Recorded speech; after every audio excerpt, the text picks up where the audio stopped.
Good morning, and welcome back to another thrilling installment of Fraggoth Reads. I'm your intrepid narrator, Fraggoth, and today we're going to be reading more of Cyteen by C.J. Cherryh. Did my stream just die? No, it appears to be back. Okay, good. So, last time, the major thing that happened is that Ari has now been informed that basically her entire life has been predetermined up until this point. Just about every major event in her life is based off of a corresponding event in Ari Senior's life, including the death of her mother. Well, her mother leaving, that was planned. Her mother actually dying was not. It should be noted. Just that she would be unavailable and unresponsive, as though she were dead. This is all in an attempt to make sure that she turns out as much like Ari Senior as possible. Anyway, the timing sucks because she's just started having her first period, and it's not. That's fun. That's not fun. And like just the day or a couple days before, Florian got pretty badly injured during one of the security exercises that he and Catlin do because they were too fast. They were much faster than anyone expected. They were just too darn good. So he's recovering. They're getting better. So yeah, Ari's having a rough go of it. I think that's the major thing that happened last time.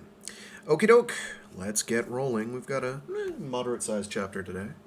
Take us a little while to get through.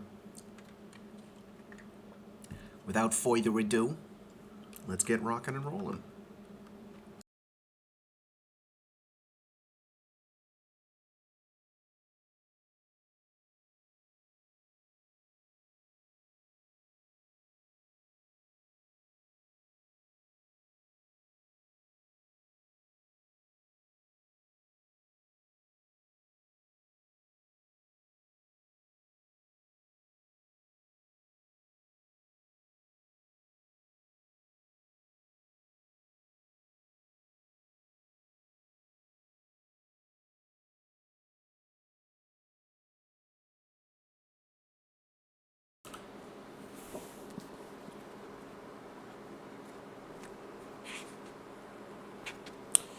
Archives.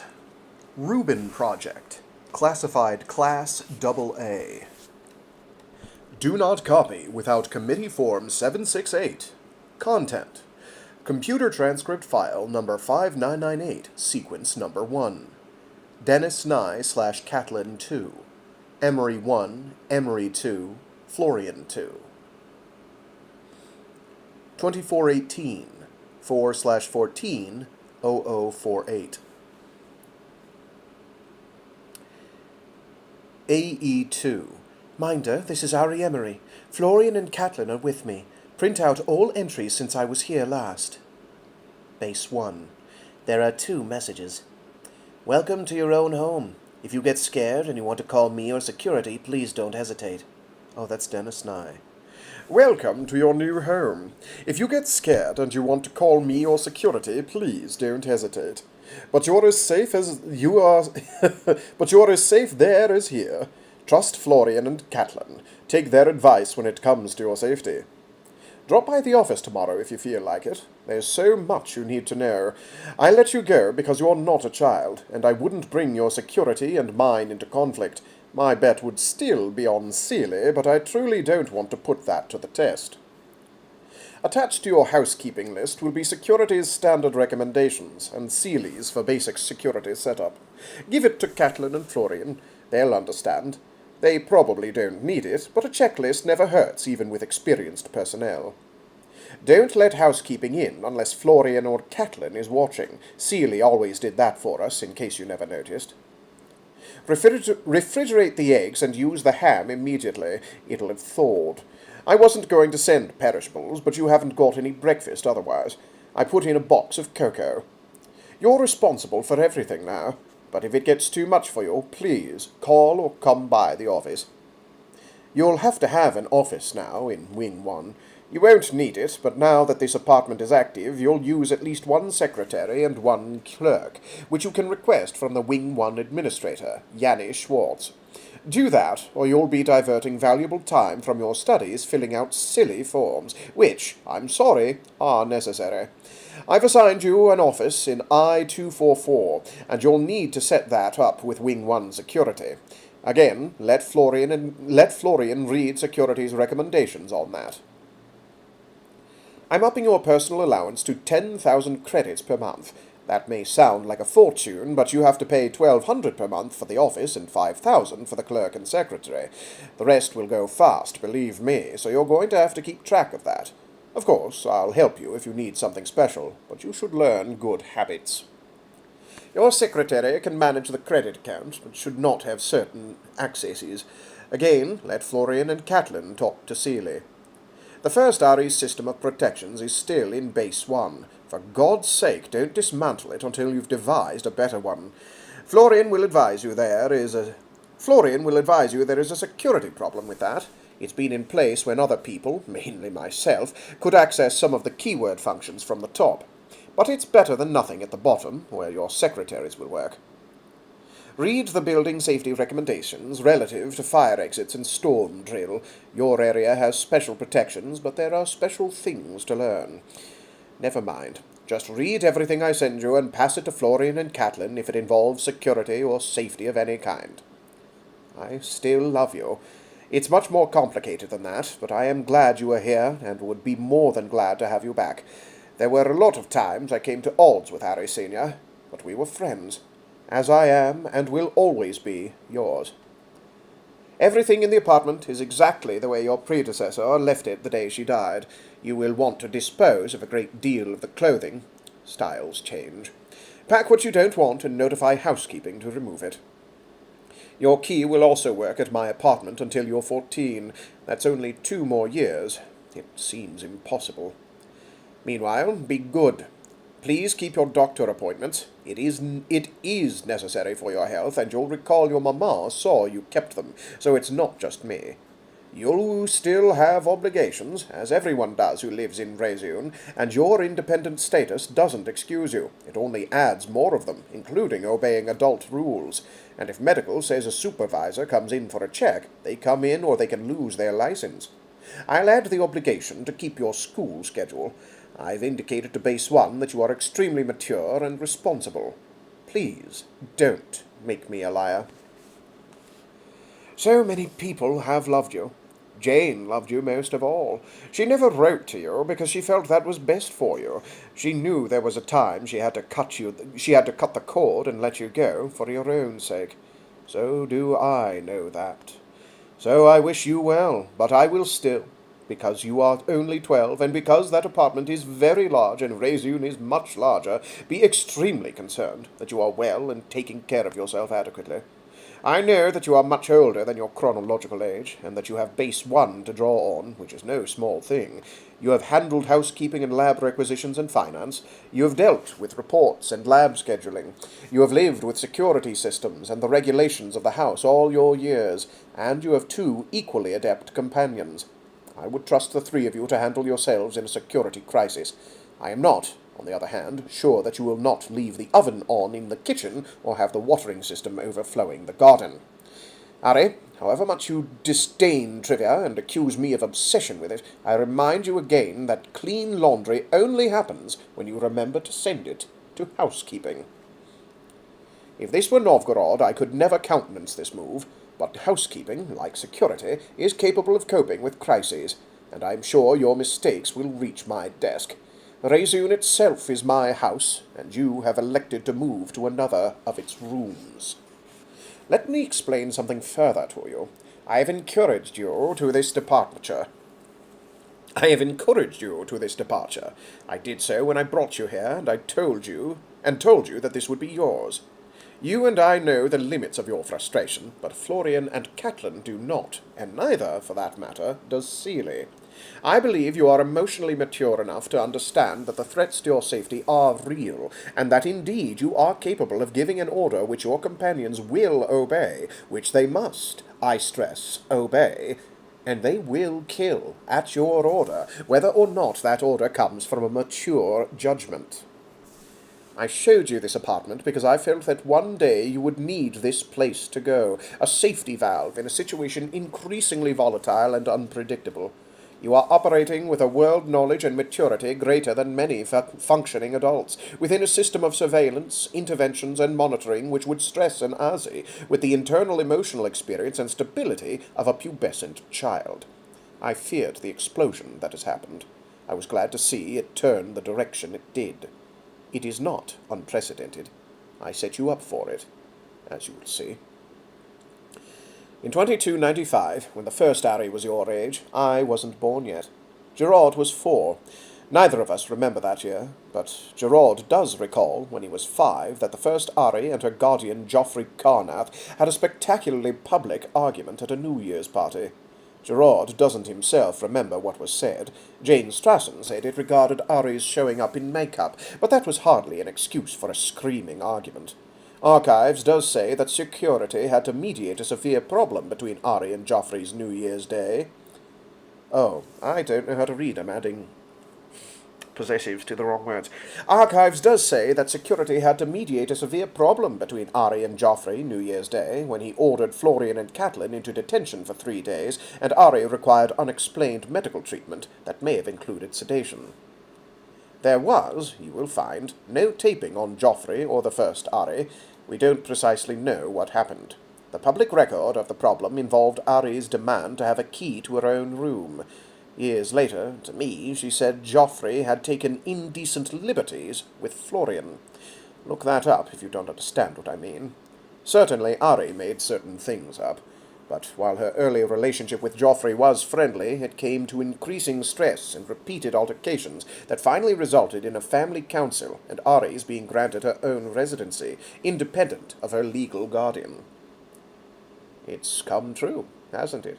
Certainly not because of any such thing between myself and your staff, but because you're growing and you need more room. Perhaps that's the way it ought to be. Like your mamma, I've done what I knew to do, the best I knew. And that includes letting you go. We've offended against your dignity as far as you are justly willing to tolerate it, and hope that if Geoffrey could be forgiven, so can we, in time. Ari, incidentally, moved to a much more modest apartment. The present splendor, like much of Rezun, was her own creation. But you don't inherit her beginnings. You inherit what she held at the height of her power and intellect. In all things. You will think about that statement later. Be good. Be reasonable. End message. Store to file or dump? AE2. Store to file. Put that on the couch, Florian. Is it clean?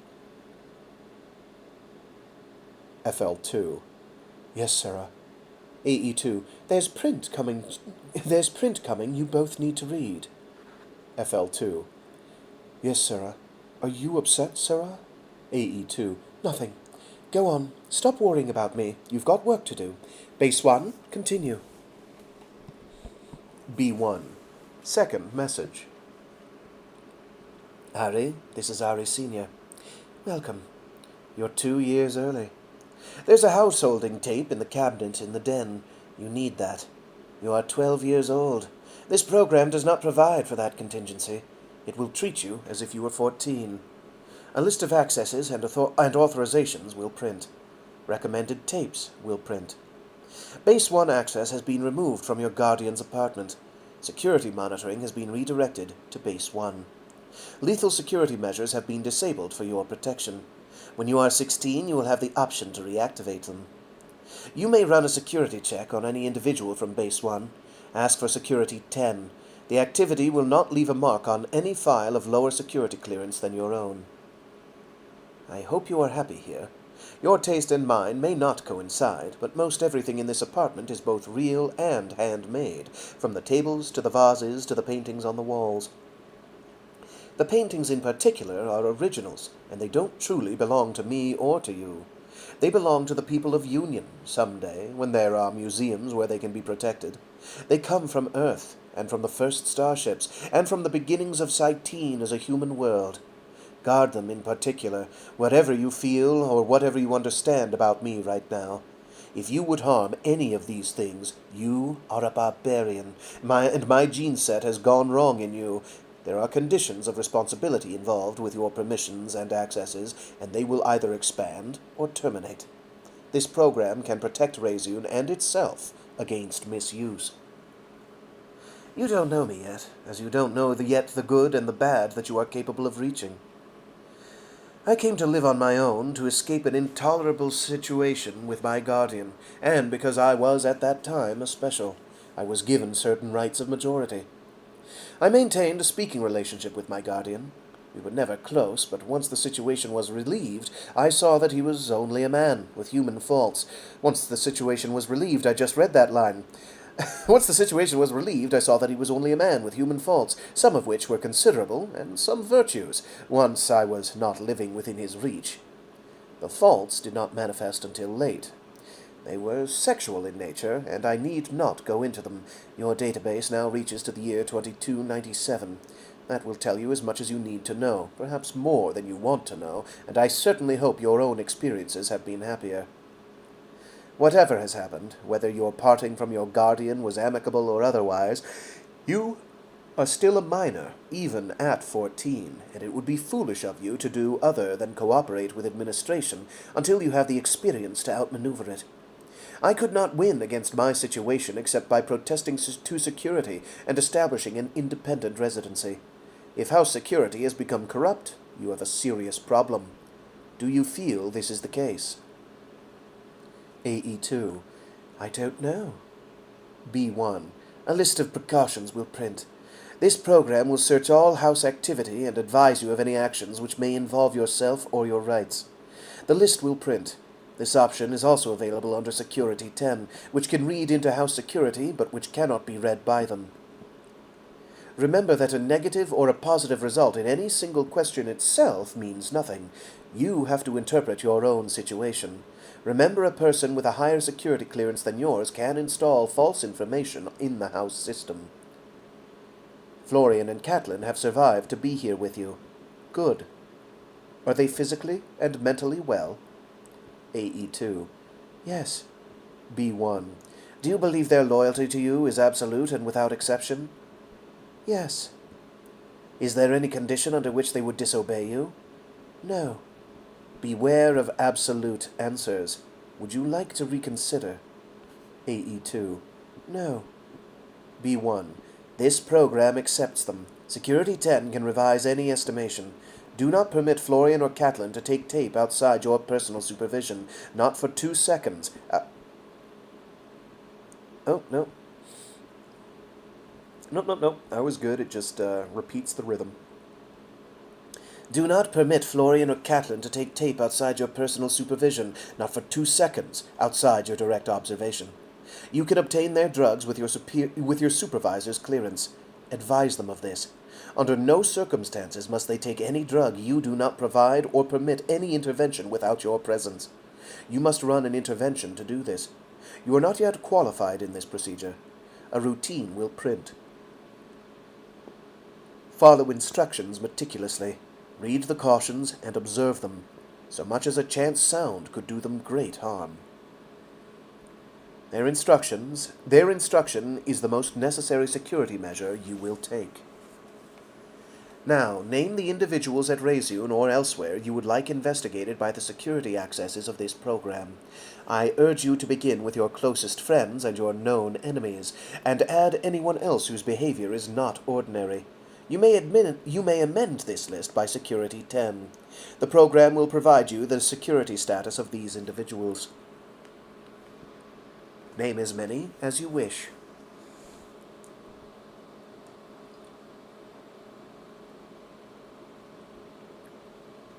AE2. Florian and Catlin, Amy Carnath, Sam Whiteley, Dr. John Edwards, Dennis Nye, Gerard Nye, Madeleine Strassen, Tommy Carnath Nye, Julia Strassen, Dr. Petros Ivanov, Dr. Irina Wojtkowski, Instructor Kyle G.K., AgTech Andy G.A., Mikhail Korain, Dr. Wendell Peterson, Victoria Strassen, Justin Warwick, Grant, Justin Warwick's companion. I don't know his prefix. B1. Immediate security flag on Justin Warwick, Grant ALX, Julia Strassen. Your clearance is not adequate to access those records. AE2. Ari, wait. Define security flag. B1. Security flag indicates person with limited accesses in area queried. AE2. Ari, go on. B1. Persons with security clearance exceeding yours. Dennis Nye, Gerard Nye, Dr. John Edwards, Dr. Petros Ivanov, Dr. Wendell Peterson, Dr. Irina Wojtkowski, Mikhail Korain. You will be messaged at any change in relative clearances. Now, before I finish, I will tell you one other thing I did not then understand. My guardian, Joffrey Carnath, behaved badly, but he did not intend me personal harm. He knew my value. Whoever has caused your birth surely must know yours. Joffrey and I were cold but cordial, and did not publicize our differences even within the house, certainly not outside, because it could harm Raziun. Base 1 can now contact one point outside Raziun. Are you now in any danger you yourself cannot handle? AE2. No, I don't think so. B1. Base 1 can call House Security or the Science Bureau Enforcement Division through Security 10. It will call both if it detects your voice is raised in alarm on the keyword Mayday. The consequences of a false alert could be considerable, including political ones endangering your life or status. Never pronounce that word unless you mean it. You may set various emergency responses through the Security 10 keyword function. If absolutely no other means is available to you to reach the Science Bureau to apply for legal majority, use the Mayday function. Under ordinary circumstances, a quiet note to security or a phone call should be adequate, and Raziun should assist you.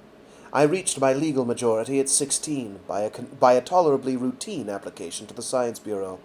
You may apply at any time you think this has become advisable. I do not advise doing this before 16, except if your life or sanity is threatened. The ordinary age of majority is, as you should know by now, 18. Cast off all emotional ties to Dennis Nye. Protect Raziun. Someday it will be in your hands, and it will give you the power to protect everything else. You are 14 years old. Time itself will bury any enemy you do not yourself make, as long as you don't make a mistake that lets them bury you. I am your safest advisor. You are the successor I chose. I aim for your mental and physical safety from interests that may have gained power since my death, or who might want to profit from your abilities. You would not be wise to believe that of everyone in Raziun.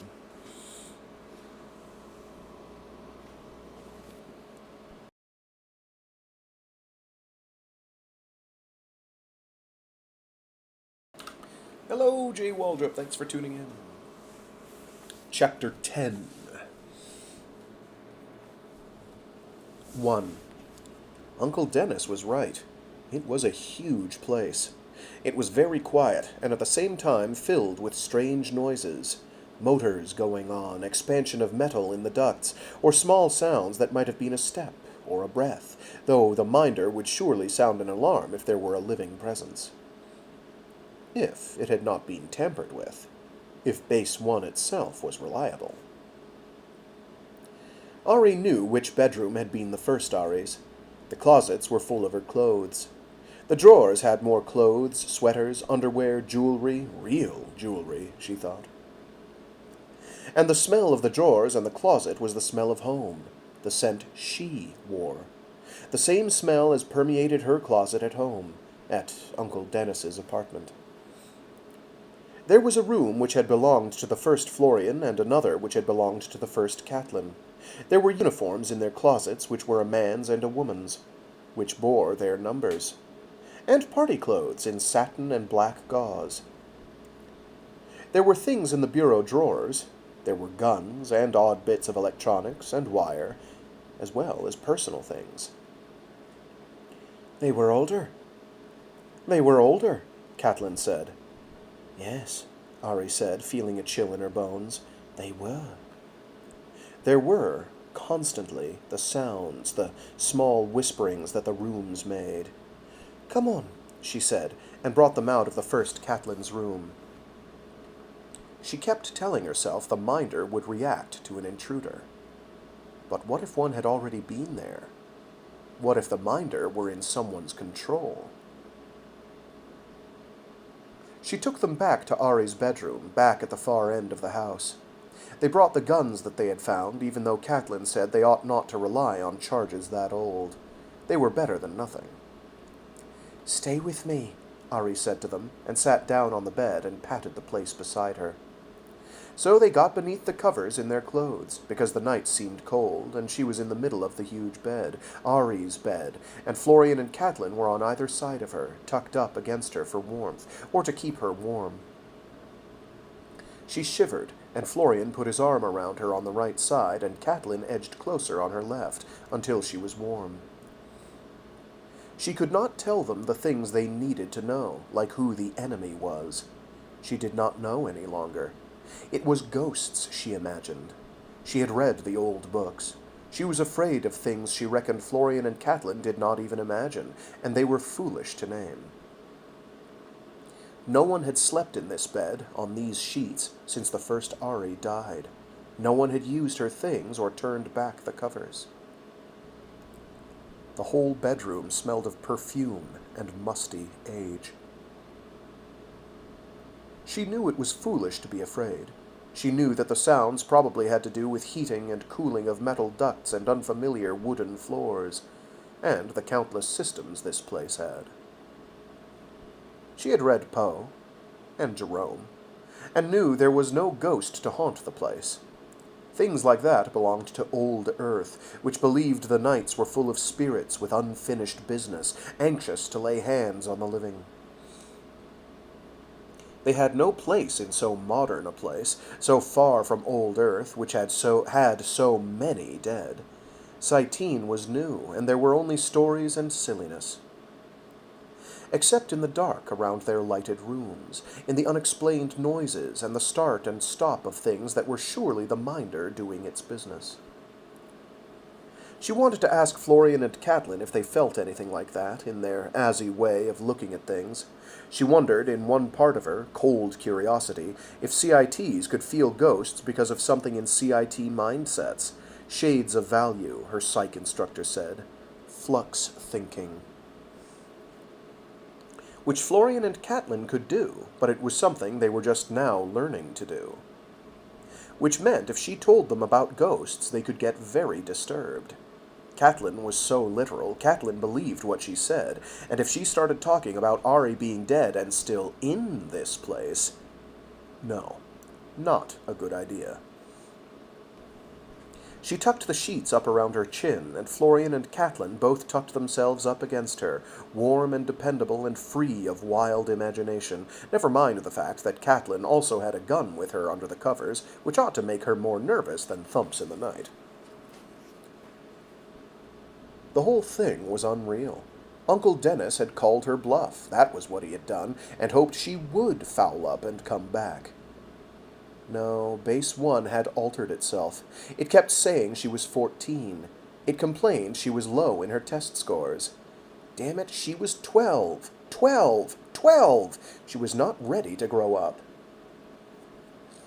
And here she was, in a mess, because she did not know whether to believe Base 1 anymore, or where everybody was pushing her life. By setting her free. It was crazy. They set her free, and she didn't have to listen to have to know. Whoa, I just skipped a line. They set her free, and she didn't have to listen to Base 1. She could ignore it. She didn't have to read the data. She didn't have to know what happened to Ari Senior between 7 and 14. That was 7 years, damn it, she was supposed to jump over. Oh, I need to emphasize things properly, or else the meaning is eradicated, or twisted. By setting her free. It was crazy. They set her free, and she didn't have to listen to Base 1. She could ignore it. She didn't have to read the data. She didn't have to know what happened to Ari Senior between 7 and 14. That was 7 years, damn it, she was supposed to jump over. She wanted to be a kid. She wanted to take care of the filly and have her friends and have fun and be just Ari Emery. Just nobody Ari, not somebody who was dead. And they, capital T, who did things in Raziun, like Uncle Dennis and Uncle Gerard and dead Ari, they shoved her into this huge, cold place and told her to live by herself with no mama and no Uncle Dennis and no Nellie or Seeley, nobody to take care of anything if it went wrong.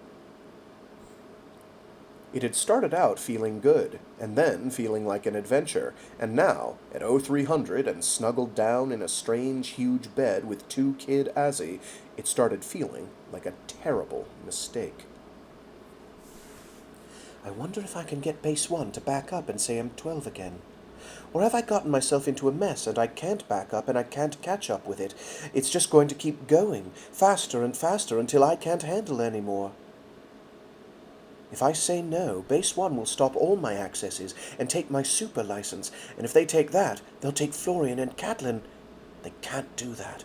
Everybody across Union knows me, knows Catlin and Florian. I could call Mayday. Not if I lose those accesses. Base 1 has to do that. I daren't lose them. If I lose that, I lose everything. I stop being Ari. I stop being Ari. I've got to do good. I've got to hold on to this. I can't do those things Uncle Dennis said. I can't foul up. I'm going to look like a fool. I know I'm going to do something wrong the very first day out. I wish I knew whether I like Ari. I wonder what did happen to her. Are they going to do it to me the way they did everything else? But in this place, Base 1 is supposed to take care of me. If that's lying, then everything is lying and I'm in bad trouble. I can't foul up tomorrow. I can't look like I've had no sleep. I've got to do better than I usually do. That'll get Uncle Dennis. Throw me out, damn it. Bug my room. Put tapes of me under the mountain. I bet he can get at them. I bet he can. I bet his base can retrieve it. That whole list of people with higher clearances than mine can lie to the system and lie to me, and I can't find it out. Unless I get a higher clearance. And the way I get that is when I do something that gets Base 1 to do it. Which means doing everything Ari wants. Nothing Ari wants, me, Ari, myself, for me. If I'm not the same, if there is a me, if there ever was a me that isn't Ari, or if she's not me. Oh, I love the poetry of how that, the cadence, the poetry of how that was written. Nothing Ari wants, me, Ari, myself, for me. Oh, goosebumps. If I'm not the same, if there is a me, if there ever was a me that isn't Ari, or if she's not me. If I was her, how old would I be? 150 and 12, 162. That's older than Jane. No, she was born... Jane was a teenager. Jane was 142 when she died, and she held the first Ari when she was a baby. So if I'm 12 and Jane was my mama when she was 134 and I was born, and if Uncle Dennis is right and I was begun on paper the day after Ari died, it would take more work than making the filly. And that was tons of figuring. And I'm not an Azzy. I'm not a production gene set, so that's nothing fast. So say it was a year, and then 9, 10 months, and everything works out that Ari was 120-something. You can live longer than that. I wonder if that's when I'm going to die. I wonder what she died of.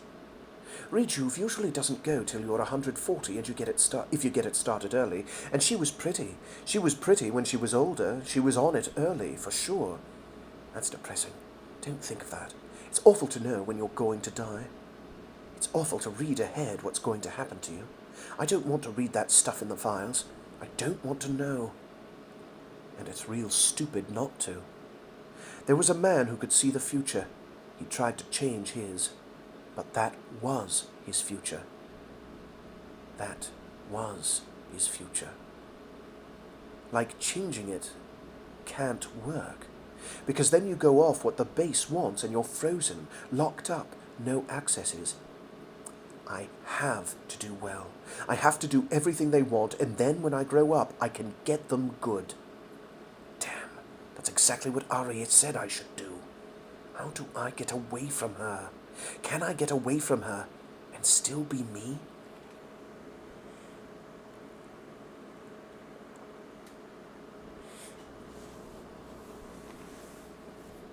That whole segment is one of my favorite things about CJ Cherry is she loves doing internal monologues, and she does them so well. Absolute master. Mistress? Absolute mistress of the internal monologue. 2. She was very careful to keep on time when the minder woke her. Shower fast, grab breakfast. Florian and Catlin cooked it. The eggs got 2 done, and the cocoa was lumpy, but it was food, and she swallowed it down and headed out for class. Florian and Catlin to clean up and then wait for the deliveries from housekeeping and check them out and get their stuff installed in their rooms. And stay put and debug the place as soon as housekeeping brought some batteries up for some of the first Florian stuff. They had an excuse to miss classes today. She didn't, and there was no stopping by the fish pond this morning. She had to stop by the pharmacy, and she was going to walk through Dr. Edwards' door right on the minute. Dr. Edwards was very relieved to see her. He said that without saying a word, and was uncommonly easy on her in the work. She noticed that and looked up sideways and gave him her wickedest grin. "I suppose Uncle Dennis told you what happened last night?" Oh, he did not want to talk about that. "In a general kind of way. You know he'd be worried." "You tell him I was on time and we didn't burn up anything in the kitchen." "I'll tell him. Don't you want to tell him yourself?" "No," she said cheerfully, and went back to her frog eggs. She really put her mind to it in designs, worked with no nonsense, blasted through 2 lessons, and actually enjoyed it. She got Dr. Dietrich to give her a complete manual on one of the deltas in housekeeping management, so she could see the whole picture of a design, because that was the way she liked to learn, get the idea of what the whole thing looked like, so that the parts made sense. I sort of work the same way, which is interesting. Oh my god, she's literally me, for real! She's absolutely not. She's much smarter than I am, for starters.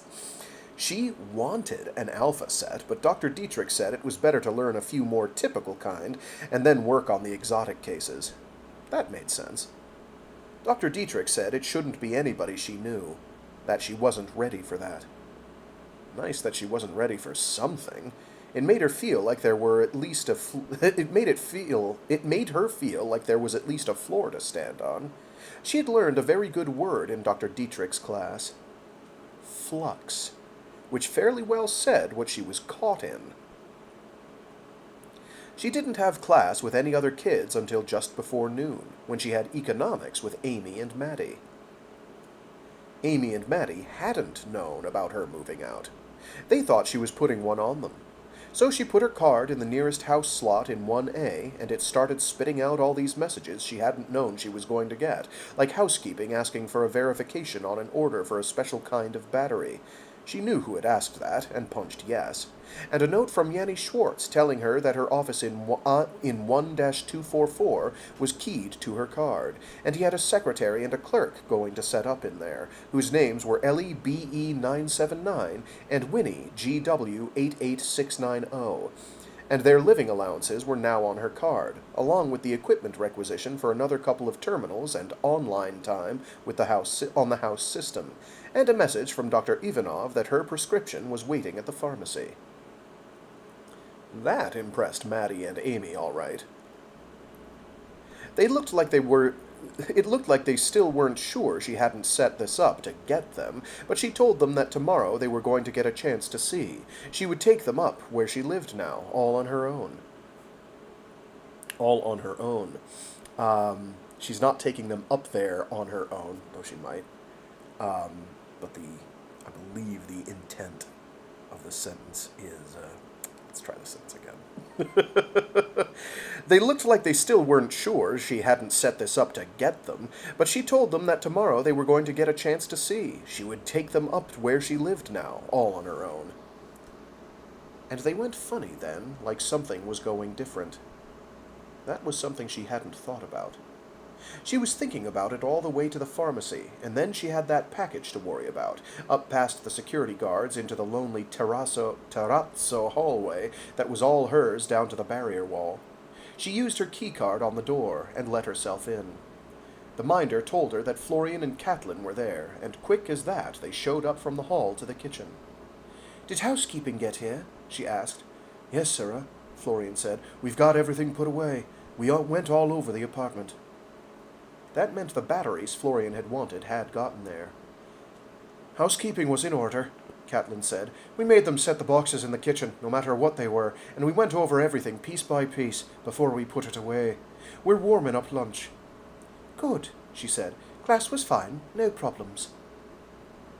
She walked all the way back through the halls to her office to put down the carry bag. Her office, when she had automatically started for her bedroom. But now there was a room for everything.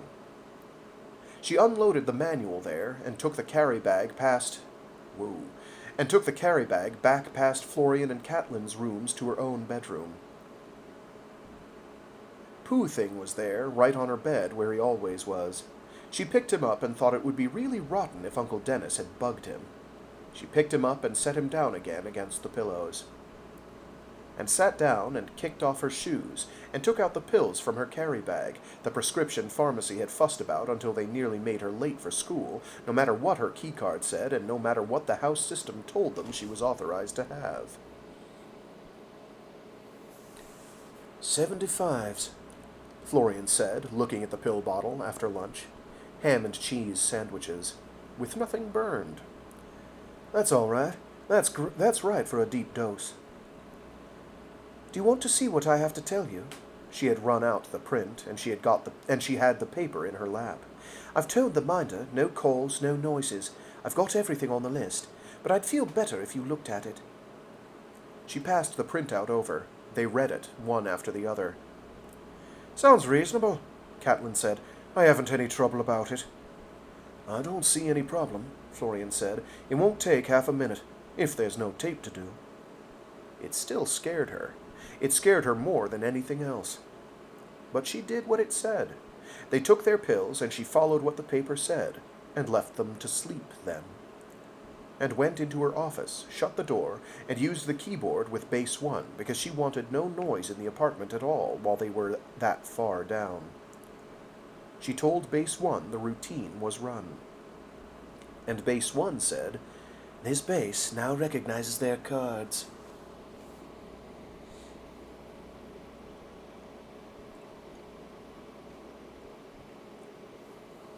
She read, mostly, late, because she wanted them to wake up before she could rest.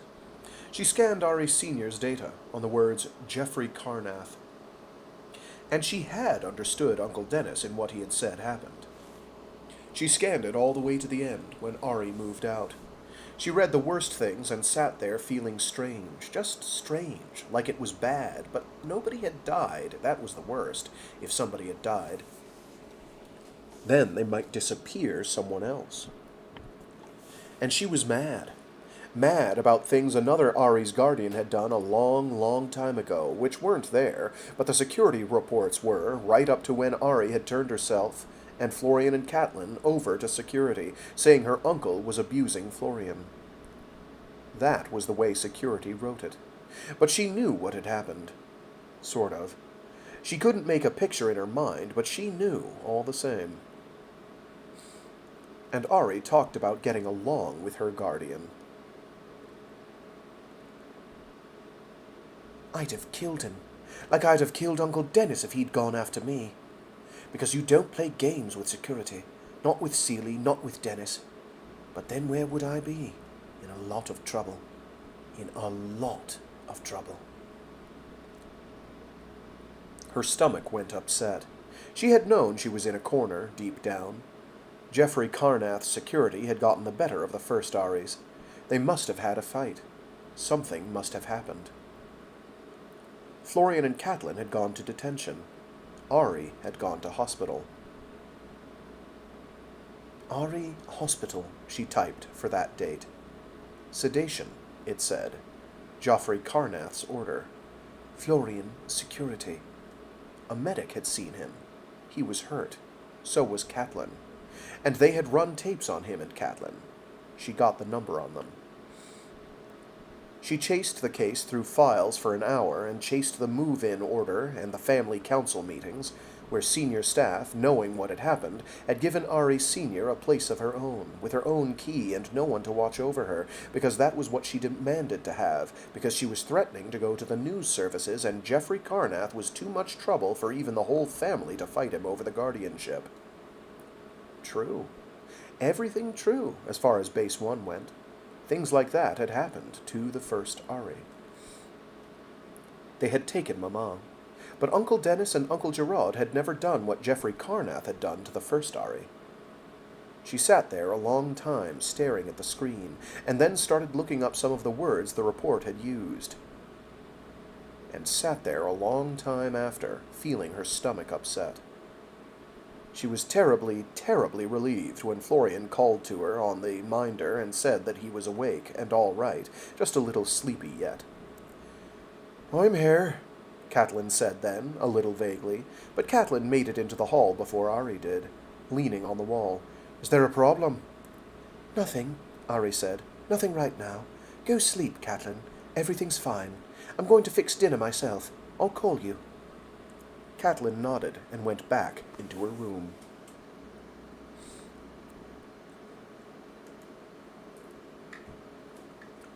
There were a lot of things in the apartment once they started going through it. A lot of Ari Senior's clothes that were very nice but too large yet. Ari Senior had been a bit more on top and taller. That was spooky too, figuring out in the mirror what size she was going to be someday.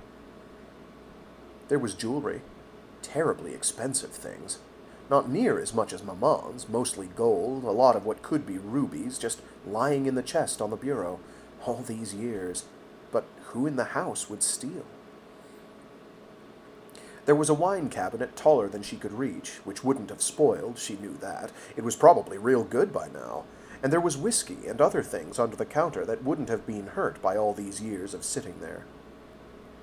There was a big tape library. A lot were about Earth and about Pell. A lot were on technical things. A lot were entertainment. And a lot of those had a 20 years and over sticker, and titles that made her embarrassed and uneasy.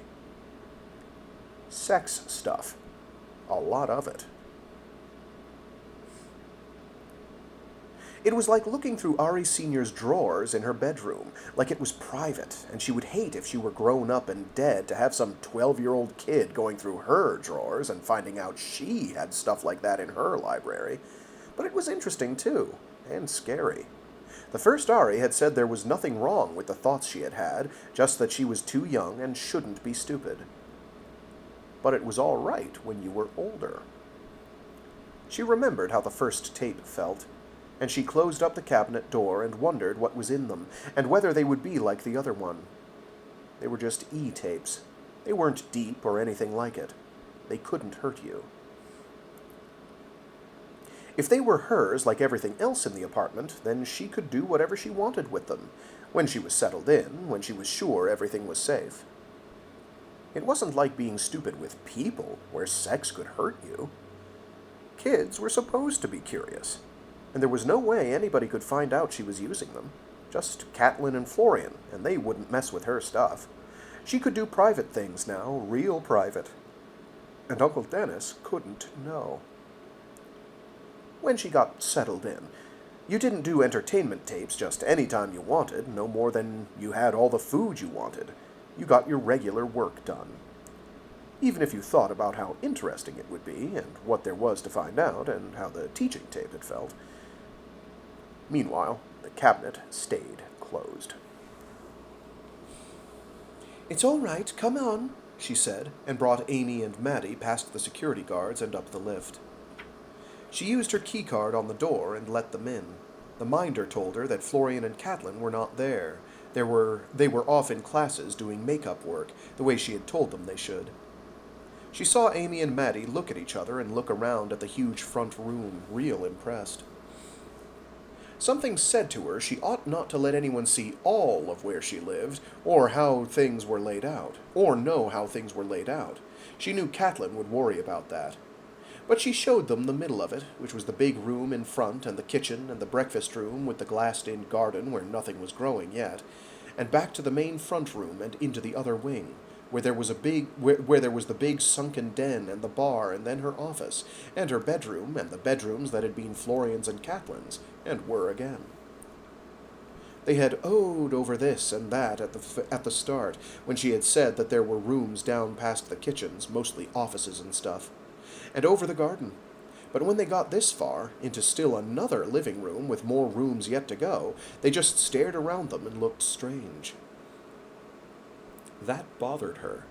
She was used to figuring people out, and she couldn't quite figure what they were thinking, except maybe they were worried about there being something dangerous about this, or her, or Uncle Dennis.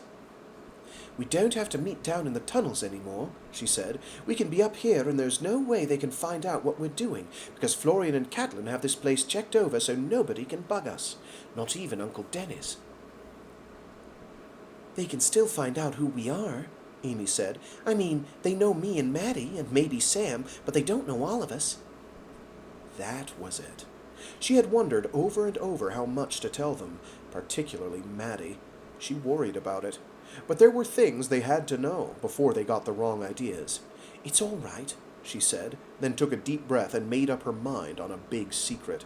"Let me tell you, I've got it set up so if any of you or your families gets a security action, I know it the second it goes in." "How can you?" Maddie said. "My computer. The base I've got. My clearance is higher than yours. Maybe not higher than somebody who could put a flag on and keep me from finding out stuff, but I've got my base fixed so if there's information I'm not accessing, it tells me it's going on." "How?" Maddie asked. "Because I'm in the house system. Because I've got a real high base and a lot of clearances a kid isn't supposed to have. They come with this place. Lots of things. You don't have to worry. I've got an eye on you. If anything goes into the system about you, it calls me right then." "Anything?" "Not private stuff. Security stuff. And I'll tell you something else." Another deep breath. She shoved her hands into her belt and thought very carefully what she was saying and how much she was giving away. But Amy and Maddie were the highest up in the gang. "You tell this and I'll skin you. But you two don't have to worry anymore. None of my friends do. I know why the disappearances happened, and I don't think it's going to happen anymore. Except if I asked it to. If there was somebody I really, really wanted not to see again, which isn't any of you, as long as you're my friends." "Why did they?" Amy asked. Because bad things had to happen to me, like Ari Senior.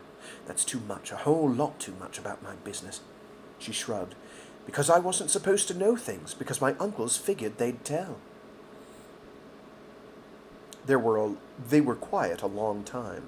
Then Amy said, very carefully, "Even your mama?" A second shrug. "Mama, Valerie, Julia Strassen." She wanted off the subject. "I know why they did it, that's all. My mama agreed to go, but I'm not telling anybody that. They'd think she didn't like me, and that wouldn't be so. I know a lot of things. Now they have to watch out, because I know they can't do anything to me, because anything they do from now on, they know I'll hold a grudge. And I will if they get any of my friends, because I know who they are, and they know how far they can go with me." "Then who are they?" Amy asked. "My uncles, Dr. Ivanov, lots of people. Because of me being a PR of Ariane Emery. That's what. This was her place. Now it's mine, because I'm a PR. Everything she had is mine. The way there used to be a Florian and a Catlin, too, and they died, and they replicated them for me." That took some thinking on their part. They knew about the replicate hit. The replicate bit. They knew about the replicate bit. They knew about a lot of things, like Florian and Catlin, but they never knew how it fit. "I'll tell you," she said while she had them, Why they won't do anything that makes me mad. Resume needs me, because if I'm a PR, I have title to a whole lot of things they want real bad. And because if I'm a minor, it's going to be a while before the first Ari's enemies can do anything against me. Because of the courts. Because if my uncles do any more to me than they've already done, they're in a lot of trouble. Because they know I'm onto them. I don't forget about Mama. I don't forget a lot of things. So they're not going to bother my friends. You can figure on that. They looked at her without saying anything. They were not stupid. Maddie might be silly and she had no sense, but she was not at all stupid when it came to putting things together, and Amy was the smartest of all her friends, no question about it. Amy always had been. You're serious, Amy said. Damn right I'm serious. Amy grunted and sat down on the big couch with her hands between her knees, and Maddie sat down. This isn't any game, Amy said, looking up at her. It's not pretend anymore, is it? Nothing is pretend anymore. I don't know, Amy said. I don't know. God, Ari, you could park trucks in this place. Isn't there anybody here at night or anything? Aren't you scared? Why? There's nothing I can't order from housekeeping, same as being at Uncle Dennis's. There's security watching us all the time. We cook our food, we clean up, we do all that stuff. We can take care of ourselves. The minder would wake us up if there was any trouble. I'll bet somebody comes in at night, Maddie said. Nobody. The minder isn't easy to get by. Not even housekeeping gets in here without one of us watching them every minute. That's how the security is here. Because my enemies are real too. It's not pretend. If somebody sneaks in here, they're dead. For real dead. She sat down at the other side of the corner. So this is mine. All of it. And they can't bug it. Florian and Catlin have been over it from end to end. We can have our meetings up here as often as we like, and we don't have to worry about security. We can do a lot of stuff up here with no olders to get on to us. Our mothers will know, Amy said. Security's going to tell them. It's safe, Ari said. They still might not like it, Amy said. Well, they wouldn't like the tunnels either, would they? That didn't scare you any. This is different. They'll know we're here. They know people can get in trouble, Ari. My mama is worried about me getting in too much with you. She's real worried, and she didn't want me to take on the guppy business, remember? She said it was all right then. So she still worries. I think somebody talked to her. So she'll let you. She won't mind. Ari, this is real different. She's going to think you can get in trouble up here without any olders, and then we could be. They could say it was us, and we'd all be at Fargon. Bang! That fast. So she got an idea of the shape of what was wrong with Amy and Maddie then, even if she couldn't see all of it.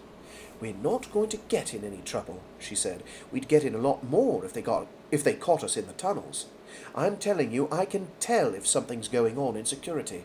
And Florian and Catlin are security. They find out a lot of things, like stuff that doesn't go into the system. Not really security, Maddie said. They are kids. Ever since those kids got killed, they're security. That's where they take their lessons. That's what their keycards say. And they work office operations a lot of the hours they're here. And they work office operations a lot of the hours they're there. Real operations. They can come in and out of there, and they find out a lot of things. Like about taping in my apartment. But she wasn't about to tell them that, either. Our mothers don't know about the tunnels, Amy said, but they're going to know about us coming here. Not if you don't tell them right off. Security's not going to run to them the first day, are they? Then you can say you've been doing it. It's all right. How else do you get away with stuff? Don't be stupid, Amy. They still looked worried. Are you my friends? She asked them, face on. Or aren't you? We're your friends, Amy said. The room was quiet. Real quiet. And she felt a little cold inside, like something was different, and she was older somehow, and was getting more and more that way, faster than Amy, faster than anybody she knew. Overrunning the course, she thought, remembering Florian going down that hallway too soon, too fast for the other team. who had had about a quarter of a second, maybe, to realize it had stopped being an exercise and they were about to die for real. I've got to be nice, she thought. I don't want anybody to panic. I don't want to scare them off. So she talked with them like always. She bounced up to get them all soft drinks and show them the bar and the ice maker. And all the stuff in the cabinet that opened up. The wine and everything. God, Maddie said, I bet we could have a party with this. I bet we can't, Ari said flatly, because that cabinet of wine was expensive stuff, and Maddie wasn't going to pay for it out of her allowance, that was sure. Besides, she thought, a drunk Maddie Strassen squealing and clowning around Base 1 was a real scary thing to think about. Not mentioning the other kids, like the boys Maddie hung around. Maddie thought that was a shame. Amy said their mamas would smell it on them and they'd be in real trouble, and so might Ari for giving it to them. Which was the difference between Maddie and Amy. That night there was a message from Uncle Dennis to Base 1. It said, Of course I was checking up on you, Ari. You've done very well. I hoped you would. Message to Dennis Nye, she answered. Of course I knew you were watching. I'm no fool. Thanks for sending my stuff over. Thanks for helping out. I won't be mad, maybe by next week. Maybe 2 weeks. Recording me was a lousy trick. That would work him fine. Let him worry.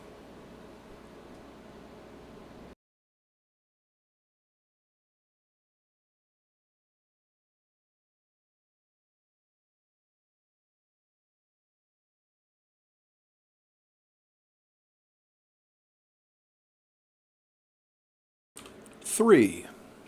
The tester's name was Will, a Gamma type, a warehousing supervisor. What? Oh, I see. The tester's name was Will, a Gamma type, a warehousing supervisor, what time he was not involved in test-taking, plain as midday and matter-of-fact about internal processes Gamma-Azzy were not usually aware of. Phlegmatic of disposition, if he were a CIT, older, experienced, and stubborn. I want to see you in my office, the message from Yanni had said, and Justin had gathered his nerve and gone in with his notes and his scriber to sit listening while Will GW79 told him and Yanni what he had told the testing super. It was good news. Good news, no matter how he turned it over and looked at all sides of it. He said, Justin reported to Grant when he got back to the office, Grant listening as anxiously as he had, Will said he got along with it fine. Why Yanni called me in, it seems Will's told his super he wants to take it all the way. He likes it. His medical report is absolutely clean. No hyperreactions, no flutters. His blood pressure is still reading like he was on R&R. He wants to carry the program. Committee's going to consider it. Grant got up from where he was sitting and put his arms around him for a moment. Then, at arm's length, told you so. Not saying the committee's going to approve. He tried desperately hard to keep his mental balance and not go too far in believing it was working. Discipline. Equilibrium. Things didn't work so well when the ashes settled out. There were always disasters, things not planned for, and administration's whims. He found the damnedest tendency in his hands to shake and his gut to go null G every time he thought about believing it was going to work. He wanted it too badly, and that was dangerous. Damn, now I'm scared of it. I told you I wasn't scared of it. You ought to believe me, CIT. What did Yanni say? He said he'd be happier if the tester was a little less positive. He said addictions feel fine too. Up to a point. Oh, damn him!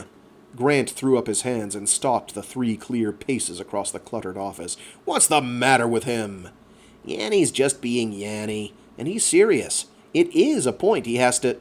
Grant turned around and leaned on his chair back. I'm serious. You know that frustrates hell out of me. They aren't going to know anything a tester can't tell them. They've had their run in sociology. Let them believe what the man's saying. Well, it frustrates me too, but it doesn't mean Yanni's going to go down against it, and it's had a clear run. It's had that. Grant looked at him with agitation plain on his face. But Grant took a deep breath and swallowed it, and cleared the expression away in a transition of emotions possible only in an actor or an Aussie. It's had that, yes. They'll clear it. They have to use sense sooner or later. They don't have to do anything, he admitted, feeling the pull of Grant's sudden communications shut down. They've proved that. I just have some hope. Faith in my creators. Faith in my creators, Grant repeated quietly. Damn, it deserves celebrating. The last with cheerfulness, a bright grin. I can't say I'm surprised. I knew before you ran it. I told you. Didn't I? You told me. So be happy. You've earned it. One tried. There was a mountain of work to do, and the office was not the place to discuss subtleties. But walking the quadrangle toward dark, an edge-of-safety shortcut with weather warnings out and a cloud bank beyond the cliffs and Wing 2. You started to say something this afternoon, Justin said. He had picked the route, and the solitude. About Yanni. Nothing about Yanni. Hell, if there wasn't. Has he been on to you for something? Yanni's conservatism, that's all. He knows better than that. Damn it, he knows it's going through. He just has to find something negative. Don't blank on me. You were going to say something. Secrets make me nervous, Grant. You know that. I don't know what about. There's no secret. Come on, you went 180 on me. What didn't you say? A few paces in silence. Then, I'm trying to remember, honestly. Lie. You said you were frustrated about something. That? A small, short laugh. Frustrated they have to be so damn short-sighted. You're doing it again, Justin said quietly. All right, I'll worry in private. No matter. Don't mind. I don't pry. The hell? The hell. Yes. What's going on with you? You mind telling me? More paces in silence. Is that an order? What the hell is this order? I asked you a question. Is there something the matter with a question? Justin stopped on the walk where it crossed the sidewalk from Wing 2, in the evening chill with the flash of lightning in the distance. Something about Yanni? Was it Yanni? Or did I say something? Hey, I'm glad it worked. I am glad. There's nothing at all wrong with me. Or you. Or Will. Addictions. Was that the key word? Let's talk about it later. Talk where, then? At home? Is it that safe? Grant gave a long sigh, and faced the muttering of thunder and flickering of lightnings on Wing 2's horizon. It was a dangerous time. Fools lingered out of doors in the path of the wind that would sweep down very soon. It's frustration, he said, that they won't take Will's word on it, that they know so damn much because they're CITs. They have to be careful, for Will's sake, if nothing else, for the sakes of the other programs he tests. CITs are a necessary evil, Grant said placidly, evenly, against the distant thunder. What would we Azzy possibly do without them? Teach ourselves, of course. Grant made jokes. This was not one of them. Justin sensed that. You think they're not going to listen to him? I don't know what they're going to do. You want to know what's the greatest irritation in being Azzy, supervisor mine? Knowing what's right and sane and knowing they won't listen to you. That's not exactly an exclusive problem. Different. Grant tapped his chest with a finger. There's listening and listening. They'll always listen to me when they won't you. But they won't listen to me the way they do you. No more than they do Will. They're interested in his safety. Listening has nothing to do with it. It has everything to do with it. They won't take his word because he's in the middle of the problem. Shift and shift. Whoa, skip a page, buddy. Because an Azzy is always in the middle of the problem and damn well outside the decision loop. Yanni's in the middle of the problem. He's biased as hell with CIT opinions and CIT designs. Does that disqualify him? No. It makes him an expert. I listen. Hell, you wouldn't let me touch that routine. For your own damn... Good, Grant. Somehow that came out badly, about halfway. Well, sorry, but I care. That's not a CIT pulling rank. That's a friend who needs you stable. How's that? Damn underhanded. Hey. He took Grant by the shoulder. Hit me on something else, all right? Let's don't take the work I'd test my own sanity on and tell me you're put out because I won't trust my judgment on it either. I'd give you anything. I'd let you... There's the trouble. What? Let me. Friend, Grant. Damn, you're flux thinking like hell, aren't you? Ought to qualify me for a directorship, don't you think? Soon as we prove we're crazy as CITs, we get our papers and then we're qualified not to listen to ASI testers either. What happened? What happened, Grant? You want to level with me? Grant looked off into the dark a while. Frustration, that's all. I got turned down for permission to go to Planus. Oh, damn. I'm not his son. Not... Grant drew several slow breaths. Not qualified in the same way. Damn. I wasn't going to drop this on you. Not tonight. God. Justin grabbed him and held him onto him a moment. Felt him fighting for breath and control. I'm tempted to say I want tape, Grant said, but damned if I will. Damned if I will. It's politics they're playing. It's just what they can do, that's all. We just lasted through the way you did. Your project worked, damn it. Let's celebrate. Get me drunk, friend. Good and drunk. I'll be fine. That's the benefit of flux, isn't it? Everything's relative. You've worked so damn long for this, we've worked for it. We've worked for it. We've both. There's a both in there. Damn it. That's the benefit of flux, isn't it? Everything's relative. You've worked so damn long for this, we've both worked for it. No surprise to me. I knew it would run. But I'm glad you proved it to them. I'll go to Dennis again. He said... Grant shoved back from him gently. He said maybe. Eventually. When things died down. Eventually isn't now, evidently. Damn that kid. Grant's hands bit into his arms. Don't say that. Don't even think it. She just has lousy timing. Lousy timing. That's why they're so damn nervous. Hey, not her timing. None of it's her timing, is it? Thunder cracked. Flashes lit the west above the cliffs. Of a sudden, the perimeter alarm went, a wailing into the night. Wind was coming, enough to break the envelope. They grabbed each other by the sleeve and the arm and ran for shelter and safety, where the yellow warning lights flashed a steady beacon above the entrance.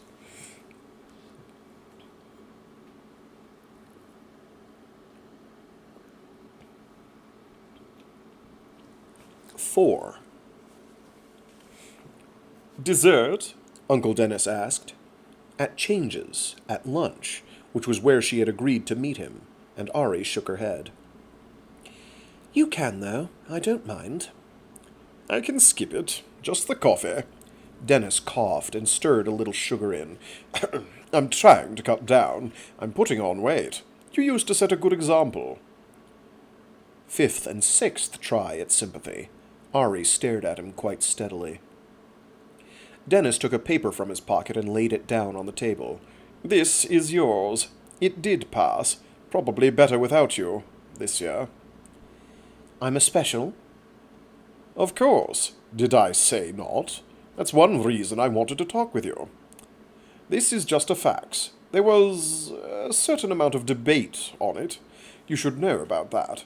Catherine Lau may be your friend, but she can't stifle the press, not on the creation of a special. The ultimate argument was your potential, the chance that you might need the protection before your majority. We used up a good many political favors getting this through. Not that we had any other choice, or wanted any. 7th. She reached out and took the fax and unfolded it. Ariane Emery, it said, and a lot of fine and elaborate print with the whole council's signatures. Thank you, she said. Maybe I'd like to see it on the news. Not possible. You were lying when you said you hated the vid, weren't you? You just wanted to keep me away from the news services. You still do. You've requested a link, I know. You won't get it. You know why you won't get it. Uncle Dennis clasped his cup between two large hands. For your own health. For your well-being. There are things you don't want to know yet. Be a child a while, even under the circumstances. She took the paper and carefully, deliberately, slowly folded it and put it in her carry bag, thinking, in Mamma's tones, "Like hell, Uncle Dennis." "I wanted to give you that," Uncle Dennis said. "I won't keep you. Thank you for having lunch with me." That's 8. 8 what? Times you've tried to get me to feel sorry for you. I told you, it was a lousy thing to do, Uncle Dennis. Shift and shift again. Working only worked if you used it when it was time, no matter if you were ready. The taping. I know. I'm sorry. What can I say? That I wouldn't have done it? That would be a lie. I am glad you're doing all right. I'm terribly proud of you. She gave him a nasty smile, fast and right into a sulk. Sure. To thine own self be true, with a smile of his own. You know who planned this. She ran that through again. It was one of his better zaps, right out of the blind side, and it knocked the thoughts right out of her. Damn, there weren't very many people who could get her like that. I wonder if you can imagine how it feels, Uncle Dennis said, to have known your predecessor. My first memories of her are as a beautiful young woman, outstandingly beautiful, and having the same young woman arriving at the end of my life, while I'm old, is an incredible perspective. Trying to work her for sure. I'm glad you like it. I'm glad you accepted my invitation. He sipped at his coffee. You want to do something to make me happy? What? Tell Ivanov I don't need any appointment. No, I won't say that. I can tell you where the answer is. It's in the 15th year material. That's real funny, Uncle Dennis. I don't mean it to be. It's only the truth. Don't go too fast, Ari. But I am changing something. I'm terminating your classes. What do you mean, terminating my classes? Hush, Ari. Voices, voices. This is a public place. I mean, it's a waste of your time. You'll still see Dr. Edwards, on a need-to basis. Dr. Dietrich. Any of them will give you special time. You have access to more tapes than You have access to more tapes than you can possibly do. You'll have to select the best. The answer to what you are is in there, much more than in the biographical material. Choose for yourself. At this point, you're a special. You have privileges. You have responsibilities. That's the way it always works. He drank 2 swallows of the coffee and set the cup down. I'll put the library charges to my account. It's still larger. You can see your school friends any time you like. Just send them through the system. They'll get the message. He left the table. She sat there a moment, figuring, trying to catch her breath. She could go to classes if she wanted to. She could request her instructor's time, that was all. She could do anything she wanted to. Shots again. She scowled at the tech who took her blood and gave them to her. She did not even see Dr. Ivanov. "There'll be prescriptions at pharmacy," the tech said. "We understand you'll be using home teaching. Please be careful. Follow the instructions." The tech was Ozzy. It was no one she could yell at. So she got up, feeling flushed, and went out to the pharmacy in the hospital and got the damned prescriptions. Cat. At least it was useful. She got home early. No interview with Dr. Ivanov, no hanging around waiting. She put the sack in the plastics bin and read the ticket and discovered they had billed her account 30 cred for the pills and probably for Florian and Catlin's too. "Damn it," she said out loud. "Minder, message to Dennis Nye. Pharmacy is your bill. You pay it. I didn't order it." It made her furious. Which was the shot. It did that to her. She took 6 deep breaths and went to the library to put the prescription bottles in the cabinet under the machine. Damn, it was nowhere near time for her cycle, and she felt like that. She felt... on. Like she wished she had homework tonight or something. Or she could go down and see the filly, maybe. She had been working too hard and going down there too little, leaving too much of the filly's upbringing to Florian, but she didn't feel like that either. The shots bothered her, and she hated to be out of control when she was around people. It was going to be bad enough just trying not to be irritable with Catlin and Florian when they got home, without going around Andy, who was too nice to have to put up with a CIT brat in a lousy, prickly mood. She knew what was going on with her. It had to do with her cycles. Damn Dr. Ivanov for messing with her again, and it was embarrassing. Going around other people, grown-ups, likely they could tell what was going on with her, and that made her embarrassed too. The whole thing was probably on Dennis's orders. She bet it was. And she tried to think of a way to get them to stop it, but as long as Ivanov had the right to suspend her super's license if she dodged sessions, she was in for it. Damn it, there wasn't anything in the world those shots and those checkups had to do with her dealing with Azzy. Not a thing.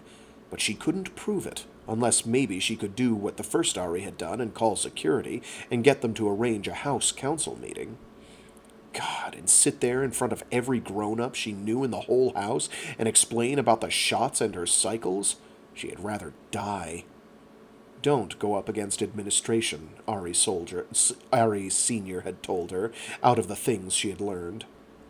Except it was Ari Senior doing it to her as much as it was Dennis. Damn. Damn it. Damn it. Damn it.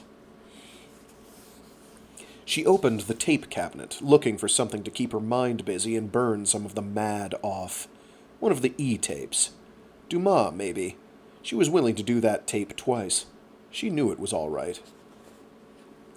But it was the adult ones that she started thinking about, which made her think about the last sex tape she had, which was a long time back, and it was exactly what she was in the mood for. So she pulled one out that didn't sound as embarrassing as the others.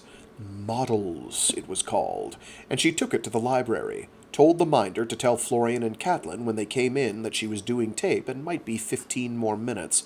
She checked the time, by the time they got the message. And locked the tape lab door, tranked down with the mild dose you did for entertainment, set up, and let it run. In a while more, she thought she should cut it off. It was different than anything she had thought. But the feelings she got were interesting. Very.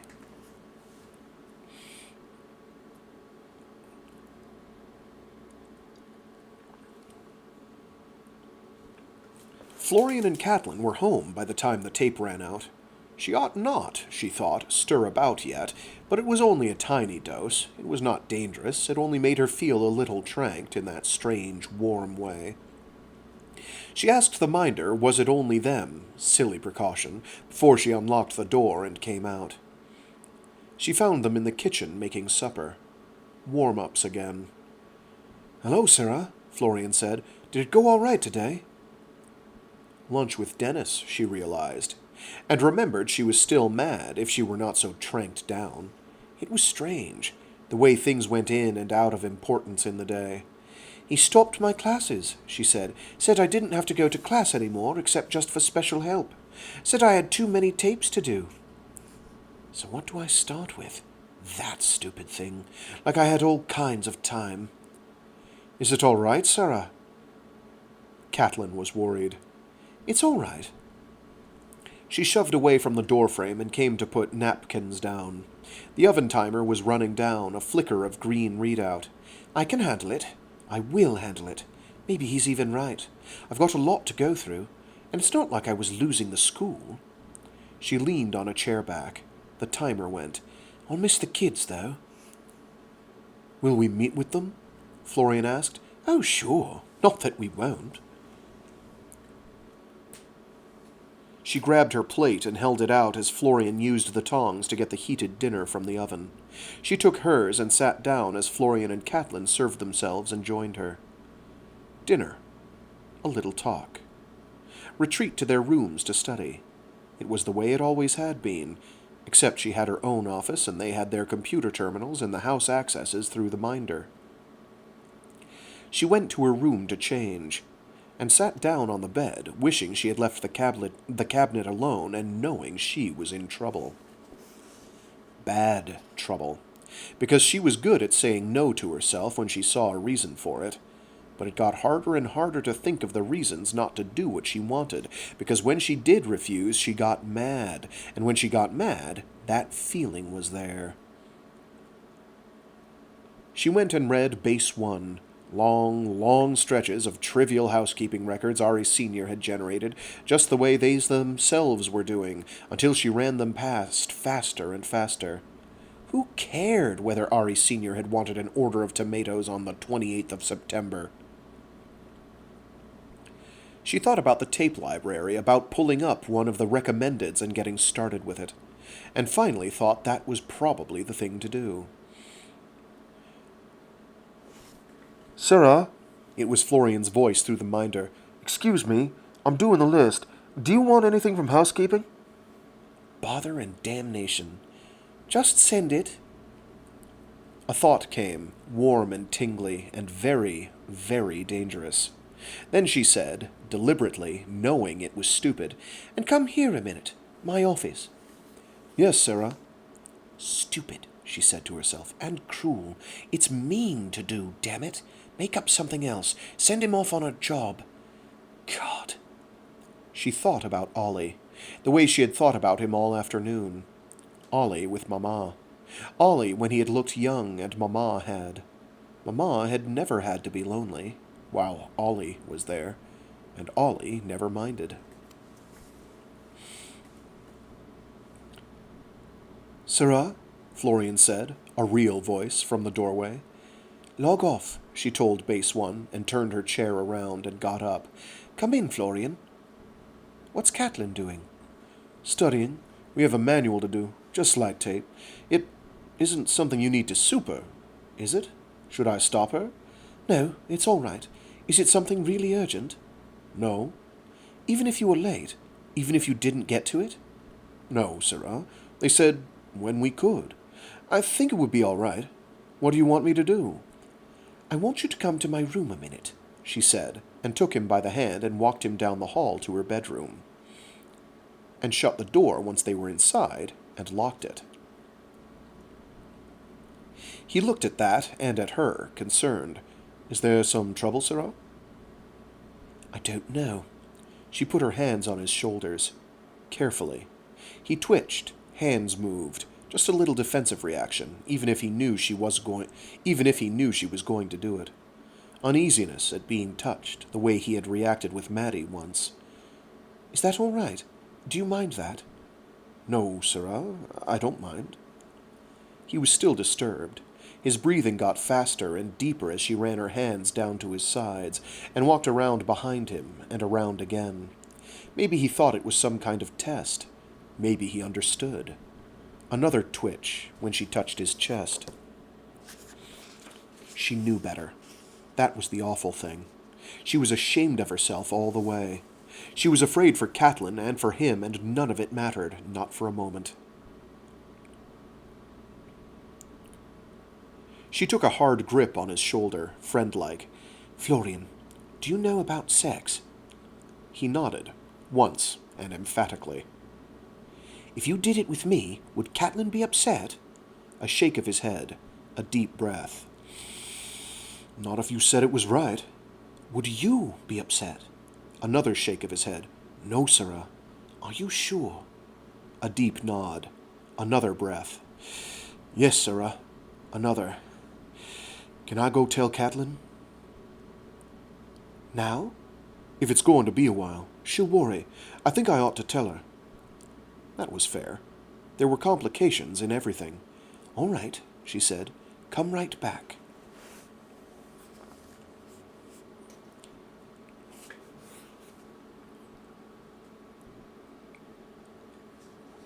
Five. He left Sarah to sleep, finally. He had slept a little while, but Sarah was restless. Sarah said she was a little uncomfortable, and he could go back and sleep in his own bed. She was fine. She just wanted to sleep now, and she wasn't used to company. So he put his pants on, but he was only going to bed, so he carried the rest, and slipped out and shut the door. But Catlin's room still had the light on, and Catlin came out into the hall. He stopped dead still. He wished he had finished dressing. She just stood there a moment, so he walked on down as far as her room, past his own. "All right?" she asked. "I think so," he said. Sarah was in a little discomfort. He had hurt Sarah, necessarily, because Sarah was built that way. Sarah said go on, and she had been happy with him, overall. He hoped. He truly hoped. Sarah said she wanted to sleep. I should go to bed. I'll do the manual tomorrow. Catlin just looked at him, the way she did sometimes when she was confused, gut-deep open. He did not know what to say to her. He did not know what she wanted from him. "How did it feel?" "Good," he said, on an irregular breath. Knowing then what he was telling her and how her mind had been running and was running then. Partners. For a lot of years. Catlin was curious. Some things went past her and she paid no attention. But if Catlin was interested this far, Catlin wanted to figure it out, the same way she would take a thing apart to understand it. She said finally, he knew she was going to say, "Can you show me? You think Sarah would mind?" It was not wrong. He would have felt a tape jolt about it if it were. He was tired. But if his partner wanted something, his partner got it. Always. Forever. "All right," he said, trying to wake himself up and find the energy, and came into her room with her. He undressed. So did she, which felt strange, because they had always been so modest, as much as they could, even in the field, and just not looked, if there was no cover. But he was mostly the one who was embarrassed, because he had always had sex feelings. He understood that now, while Catlin, who was so much more capable than he was in a lot of ways, missed so much that involved what Sarah called flux values. "Bed," he said, and turned back the covers and got under, because it was a little cold, and because bed was a comfortable, resting kind of place, and he knew Catlin would feel more comfortable about being up against him skin against skin in that context. So she got in and lay on her side facing him, and got up against him when he told her she should, and relaxed when he told her to, even when he put his hand on her side and his knee between hers. "You let me do everything first," he said, and told her there was a little pain involved, but that was no more than a don't react where Catlin was concerned. You didn't surprise her in things like that.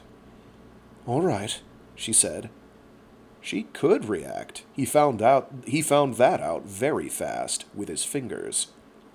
He stopped. "It gets stronger. You want to keep doing this? Does that feel all right?" She was thinking about it, breathing hard. "Fine," she decided. "You let that get started again," he said. "Then you do the same with me. All right? Just like dancing. Variations. All right?" She drew a deep, deep breath, and she took his advice, until he suddenly felt himself losing control. "Ease up," he said. "Stop." She did. He managed all right then, finding it smoother with her than with Sarah, but of course it would be. Catlin would listen, even when it was hard to listen, and he had a far better idea this time what he was doing. He warned her of things. She was as careful with him as he was with her, not to draw a surprise reaction. He had more confidence in her that way, too. She did not put a mark on him. Sarah had, a lot of them. He finished, and said, out of breath, "Most I can do, Catlin. Sorry. Second round for me. I'm awfully tired." She was quiet a minute, out of breath herself. "That was all right," in the thoughtful way she had when she approved of something. He hugged her, on that warm feeling. She didn't always understand why he did things like that. He didn't think she had understood this time, just that it was a temporary reflex, a sex thing, but when he kissed her on the forehead and said he had better get back to his own bed, "You can stay here," she said, and sort of fitted herself to him puzzle fashion, and gave him a comfortable spot it was just easier not to leave. They had to get up before Sarah anyway. Spooning.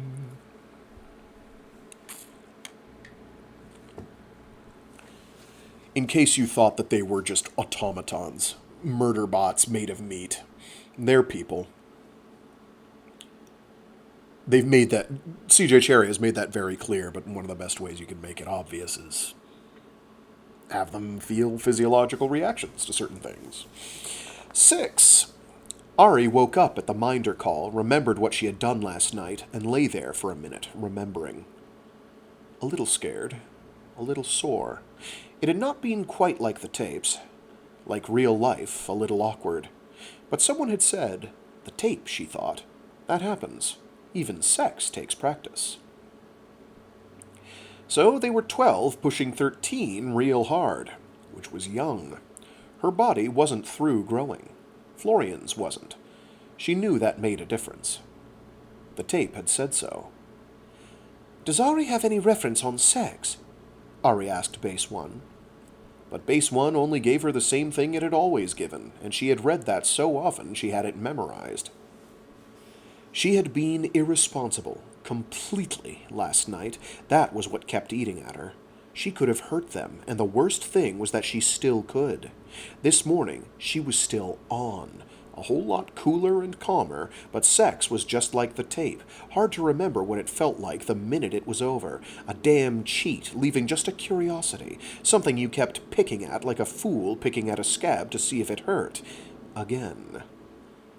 It was hard to remember a whole lot of things when that got started. Like responsibility.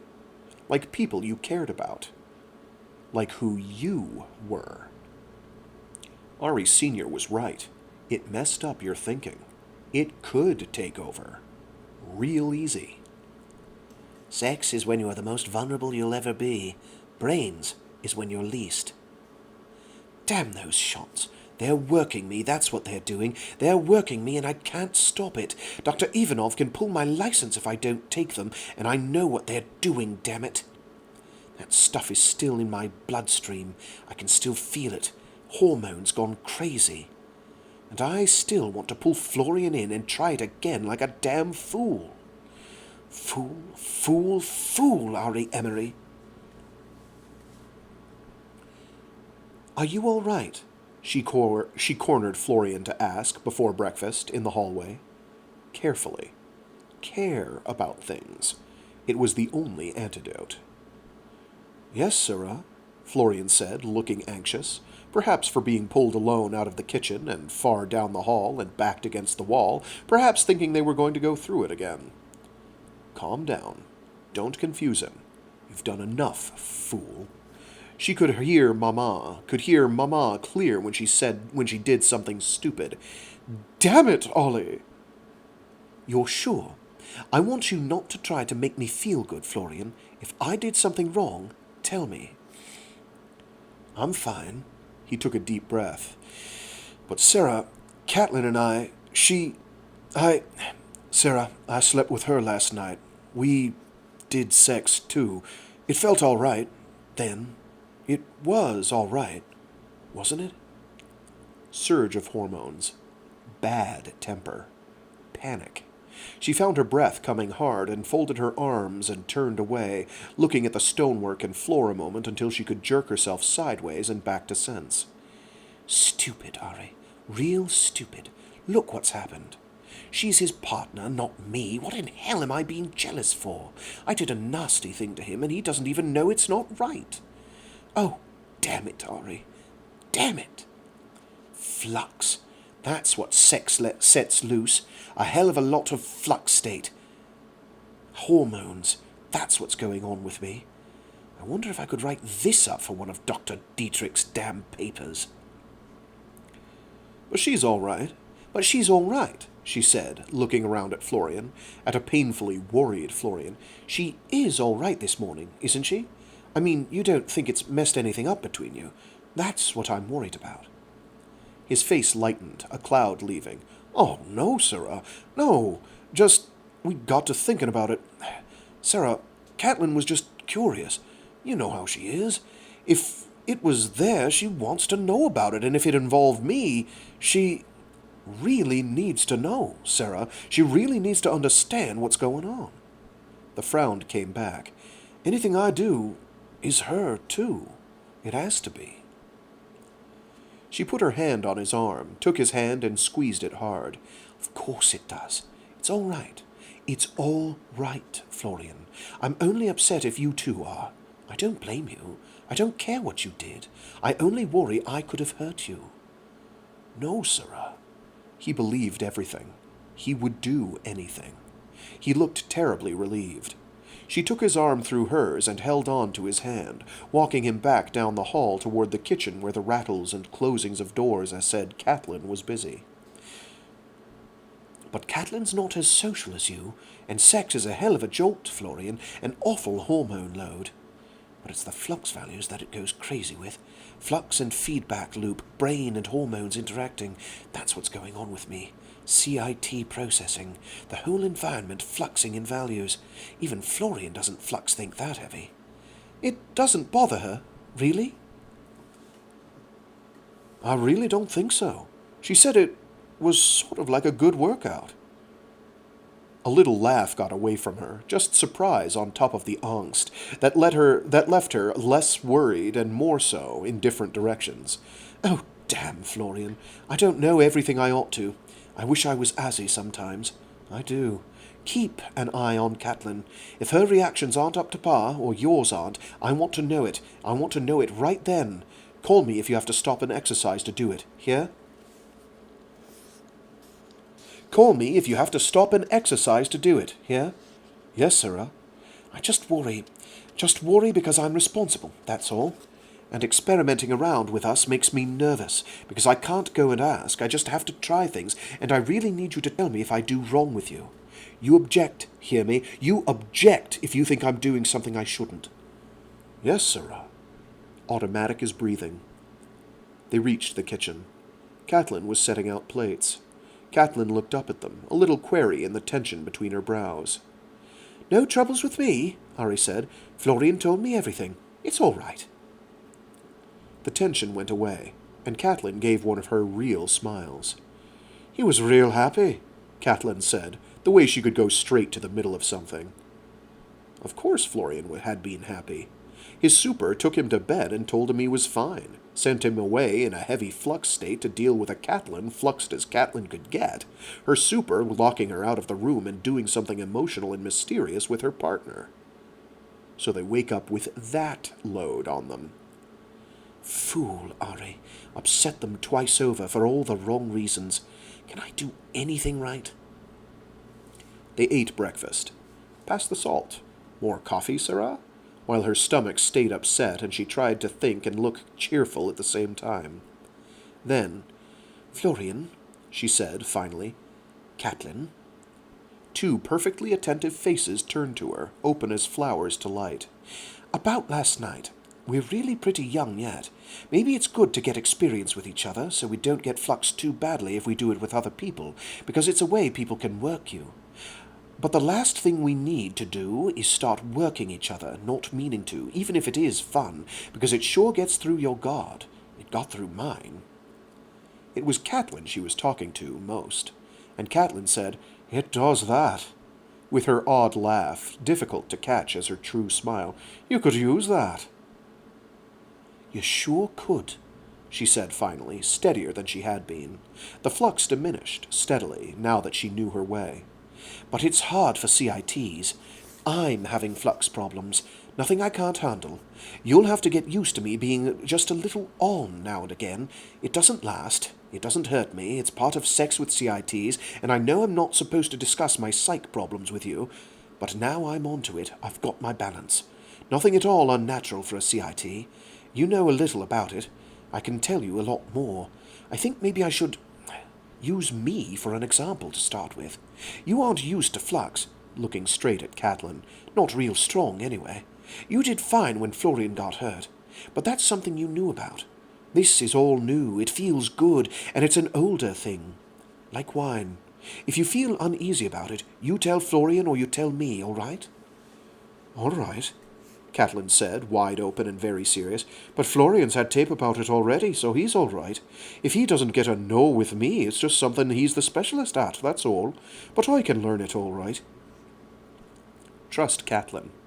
Ari paid earnest attention to her eggs because Catlin was real good at reading her face, and she came near laughing. Hormones were still crazy, but the brain was starting to fight back. The brain has to win out, Ari Senior had said. But the little gland at the base of the brain is the seat of a lot of the trouble. It's no accident they're so close together. God has a sense of humor.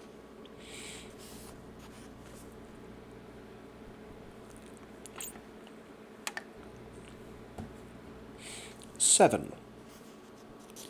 We're given permission, Yanni said, for Will to assimilate the routine.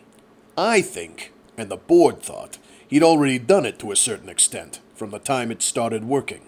With its touch with deep-set values, it's not at all surprising. And I agree with the board. It's cause for concern. Justin looked at the edge of Yanni's desk, unfocused.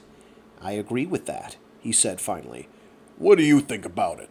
What do you think about it? He drew a breath, hauled himself back out of the mental shadows and looked at Yanni's face, not his eyes.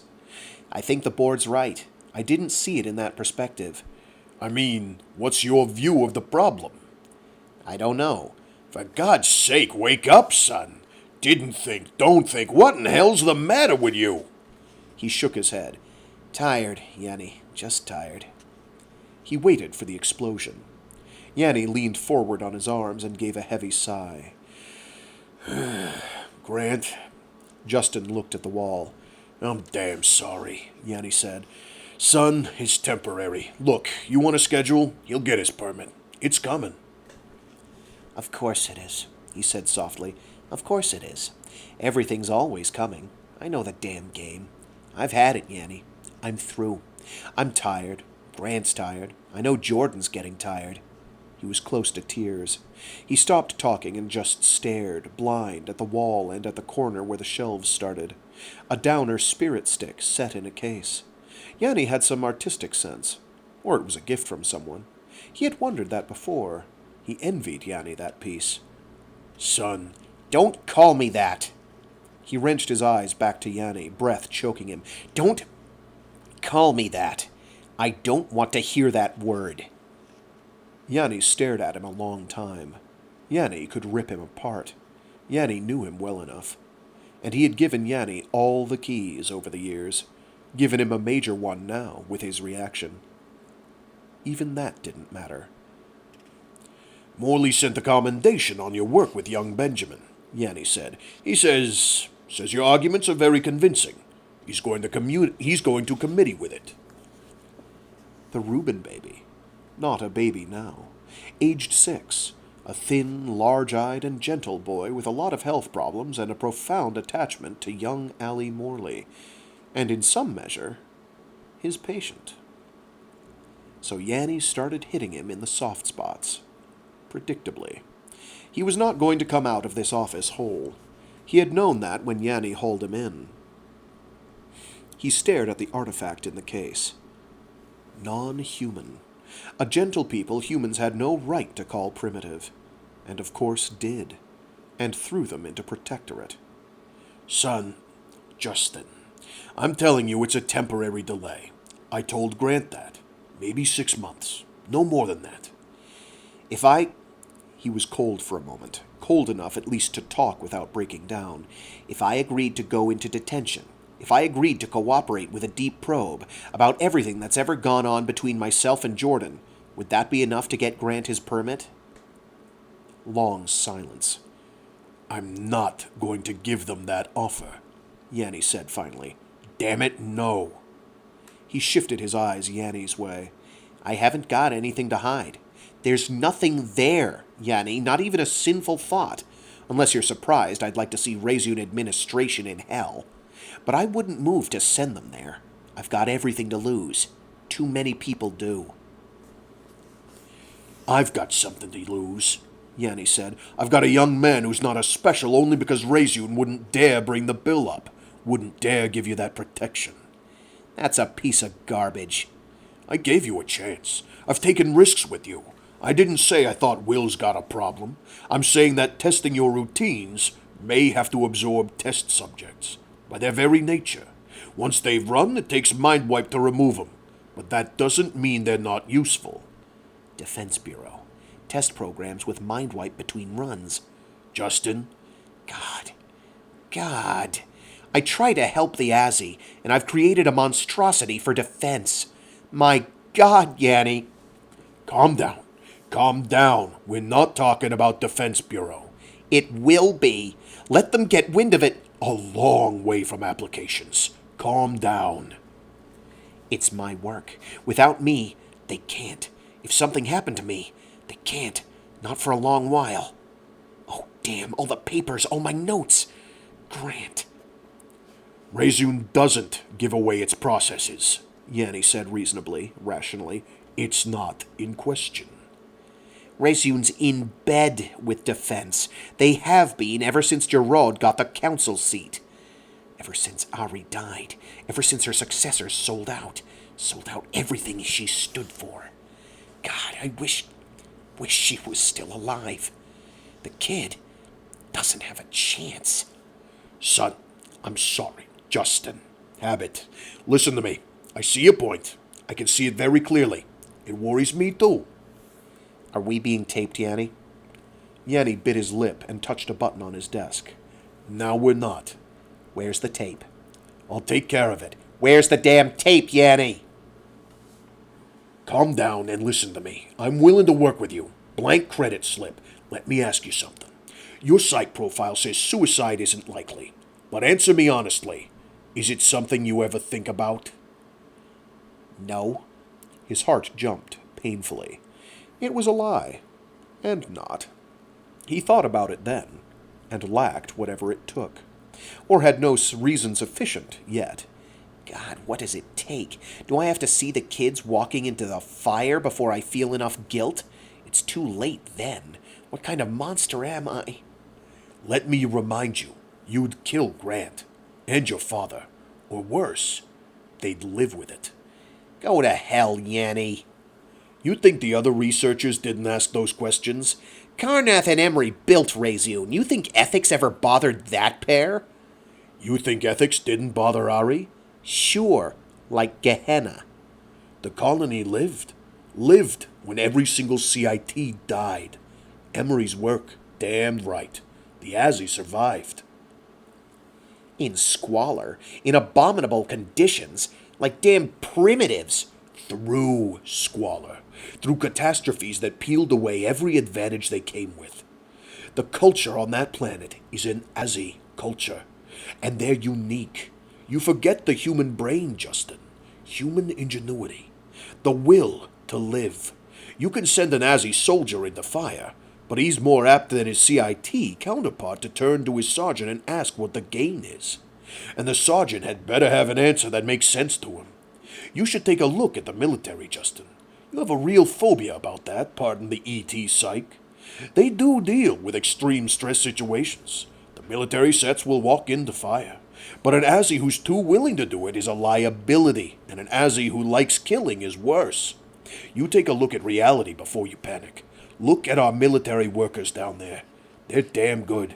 Damned polite, damned competent, damned impatient with foul-ups, damned easy to super as long as they think you're qualified and capable of relaxing when they're off, unlike some of our assembly line overachievers. Look at the reality before you start worrying.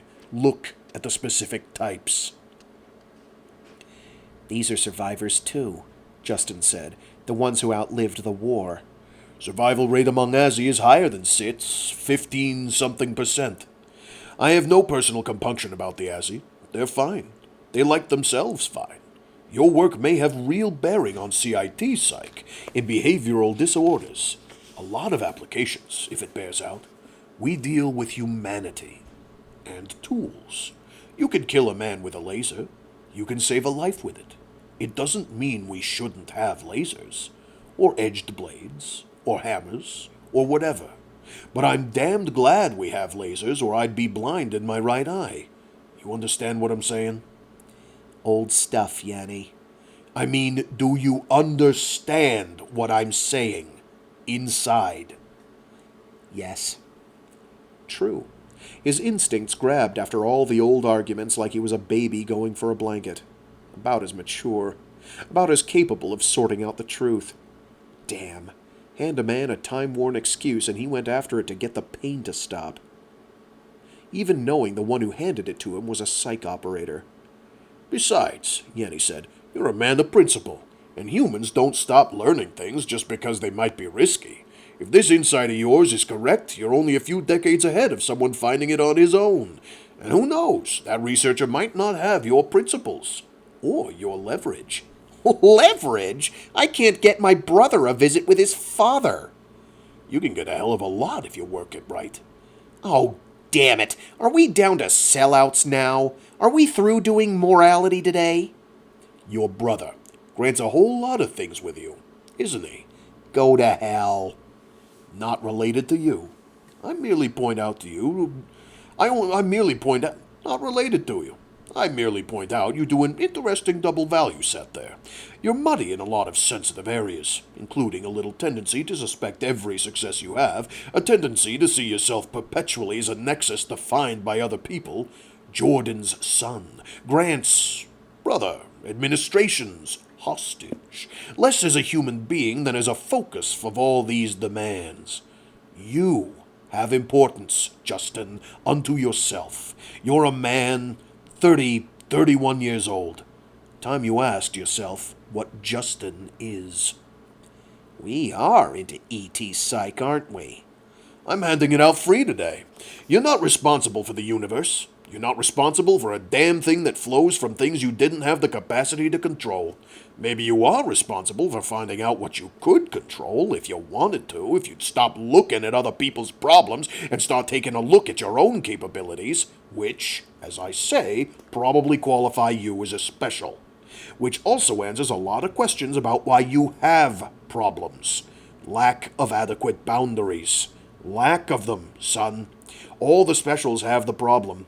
It's real hard to understand humanity when you keep attributing to everyone around you the complexity of your own thinking. You have quite a few very bright minds around you, enough to keep you convinced that's ordinary. Jordan's, particularly. He's got the age advantage, doesn't he? And you've always confused him with God. You think about it. You know all this with the Reuben kid. Apply it closer to home. Do us all a favor. Why don't you just explain what you want me to do? I'm real tired, Yanni. I give. You name it, I'll do it. Survive. He blinked, bit his lip. Going to break down on me? Yanni asked. The haze was gone. The tears were gone. He was only embarrassed, and mad enough to break Yanni's neck. Yanni smiled at him, smug as hell. I could kill you, Justin said. No, you couldn't, Yanni said. It's not in your profile. You divert everything inward. You'll never quite cure that tendency. It's what makes you a lousy clinician and a damned good designer. Grant can survive the stress, if you don't put it on him. Hear me? Yes. Thought so. So don't do it. Go back to your office and tell him I'm putting his application through again. I'm not going to. It's getting too sensitive. He's hurting, Yanni. I can't take that. Yanni bit his lip. All right. Don't tell him. Do you understand why it's a problem, Justin? They're afraid of the military grabbing him. God, why? Power move. You can tell him that. I'm not supposed to tell you. I'm breaking security. There's a rift in defense. There's a certain faction that's proposing nationalization of Rezun. That's the new move. Lou's health is going. Rejuve failure. He's got at most a couple more years. Gorodon is becoming increasingly isolated from the Secretariat in defense. He may get a challenge to his seat. That hasn't happened since the war. An election in the military. There's the head of military research throwing more and more weight behind the head of intelligence. Khalid. Vladislav Khalid. If you're afraid of something, Justin, be afraid of that name. That faction could use an incident. So could Gorodon's. Fabricated would serve just as well. You're in danger. Grant, more so. All they have to do is arrest him at the airport, claim he was carrying documents, God knows what. Dennis will have my head for telling you this. I wanted to keep you out of it, not disrupt your work with it. Grant's not getting a travel pass right now. You couldn't get one. That's the truth. Tell Grant, if it helps. For God's sake, tell him somewhere private. You mean they are bugging us? I don't know. I can answer for in here. We're off the record right now. You say we are. I say we are. If Gorodin survives the election we're sure is going to be called, you'll be safer. If not, nothing is safe. We'll lose our majority in council. After that, I don't lay bets what will stay safe. If we lose our AT status, so will Planus. You understand me? I understand you. The old feeling settled back again. Game resumed. He felt sick at his stomach, and a hell of a lot steadier with things as they were. If you're telling me the truth... If I'm telling you the truth, you'd better wake up and take care of yourself. Next few years are gonna be hell, son. Real hell. Lou's going to die. It's an appointive post. Lou could resign, but that's no good. Whoever gets in can appoint a new secretary. Lou's wrecking his health, holding on, trying to handle the kind of infighting he's so damn good at. Gorodin's in space too much, too isolate from his command structure. Lou's trying to help Gorodin and ride out the storm, but Lou's ability to pay off political debtors is diminishing rapidly the closer he comes to the wall. He's balancing factions within his own faction. Question is, how long can he stay alive, in either sense? Just in case you thought the politics had vanished from the book. They're back! It's kind of the fundamental backbone. It's a lot of what's going on in the background, as I indicated on a previous stream.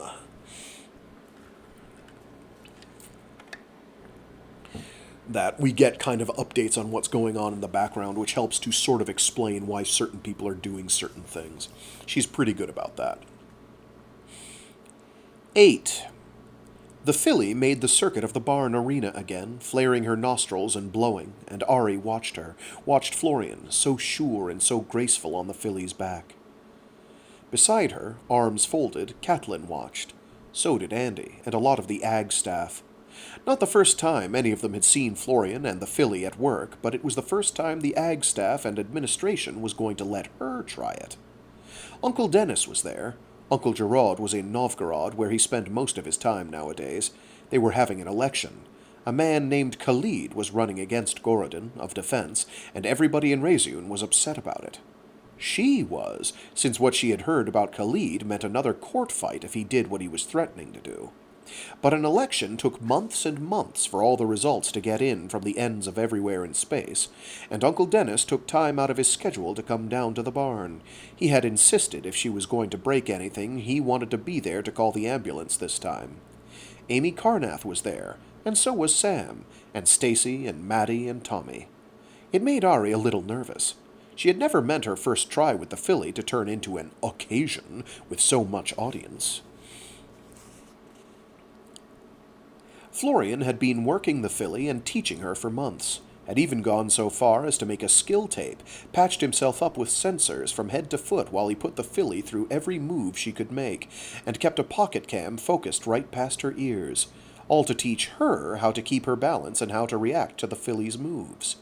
It was as close to riding as she had come until today. It felt wonderful.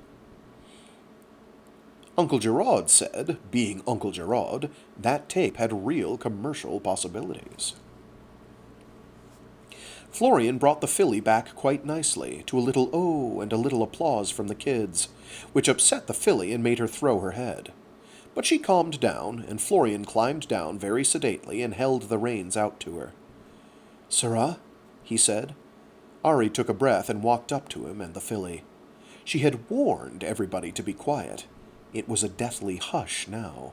Everyone was watching, and she so wanted to do things right and not embarrass herself or scare anyone. "Left foot," Florian whispered, in case she forgot. "I'll lead her just a little till you get the feel of it, sirrah." She had to stretch to reach the stirrup. She got it, and got the saddle, and got on without disgracing herself. The filly moved then, with Florian leading. And all of a sudden she felt the tape, felt the motion settle right where muscle and bone knew it would, just an easy give. She felt like crying, and clamped her jaw tight, because she was not going to do that, or look like a fool with Florian leading her around. "I've got it," she said. "Give me the reins, Florian." He stopped the filly and passed them over the filly's head for her. He looked terribly anxious. "Please, Sarah, don't let her get away from you. She's nervous with all these people." "I've got her," she said. "It's all right." And she was very prudent, starting the filly off at a sedate walk, letting the filly get used to her being up instead of Florian, when for months and months she had had to stand at the rail and watch Florian get to ride, and watch Florian take a few falls, too, figuring out what nobody this side of old Earth knew how to do. Once the filly had fallen, a terrible spill, and Florian had been out for a few seconds, just absolutely limp. But he had gotten up, swearing it was not the filly. She had lost her footing, he had felt it, and he had staggered over and hugged the filly and gotten back on, while she and Catlin stood there with their hands clenched. Now she took the filly away from him, for the filly's really public coming out, and she knew Florian was sweating and suffering every step she took. Knowing Sarah could be a fool the way Catlin was probably doing the same, knowing if anything went wrong it was only Florian stood a chance of doing anything. She was 14 today, and she had too much audience to be a fool. She was amazingly sensible. She rode the filly at a walk and kept her at a walk, anxious as the filly started trying to move. No, Florian had said, if she tries to break and pick her own pace, don't let her do that. She's not supposed to, and she's bad about that. Florian had told her every tiny move the filly tended to make, and where she could lose her footing, and where she tried to get her own way. So she just stopped that move the instant the filly tried it. Not easy, no. The filly had a trick of stretching her neck against the rein and going like she was suddenly half G for a few paces. She was glad she had not let the filly run the first time she was up on her, but the filly minded well enough when she made her. It was not, of course, the show she wanted to make. She wanted to come racing up at a dead run and give everyone a real scare, but that was Florian's part. Florian got to do that. She got to be responsible. She passed her audience, so self-conscious she could hardly stand it. She hated being responsible, and Uncle Dennis was probably still nervous. She came around to where Florian was standing by the rail and stopped the filly there because he was walking out to talk to her. "How am I?" she asked. "Fine," he said. "Tap her once with your heels when she's walking, just a little. Keep the reins firm. That's the next pace. Don't let her get above it yet. Don't ever let her do it if you don't tell her." "Right," she said, and started the filly up, one tap, then a second. "Don't forget the e-brake." The filly liked that. Her ears came up, and she hit a brisk pace that was harder to stay with, but Ari found it. Her body suddenly began to tape-remember what to do with faster moves, found its balance, found everything Florian had given her. She wanted to cut free. Oh, God, she wanted to go through the rest of it, and so did the filly, but she kept that pace, which the filly found satisfactory enough, and pulled up to a very impressive stop right in front of Andy and Catlin. The filly was sweating. Excitement, that was all, and stamped and shifted after she had gotten down and Andy was holding her. Everyone was impressed. Uncle Dennis was positively pale, but he was doing awfully well all the same. Amy and the rest wanted to try too, but Andy said it was best not to have too many new riders all at once. The filly would get out of sorts. Florian said they could come when he was exercising the filly, and they could do it one at a time if they wanted to. Besides, Florian said, the best way to learn about horses was to work with them. The mare was going to birth again, and they were doing 2 completely different genotypes in the tanks, which would be 7 horses in all, no longer experimentals, but officially working animals. Of which the filly was the first. Ari patted her, good and solid. The filly liked to know you were touching her, and got horse smell all over her, but she loved it. She loved everything. She even gave Uncle Dennis a hug. "You were very brave," she said to Uncle Dennis when she did it, and on impulse kissed him on the cheek and gave him a wicked smile, getting horse smell on him, too. "Your favorite guinea pig didn't break her neck." Uncle Dennis looked thoroughly off his balance, but she had whispered it. "Even her inflections," he said, putting her off hers. "God, sometimes you're uncanny, young woman."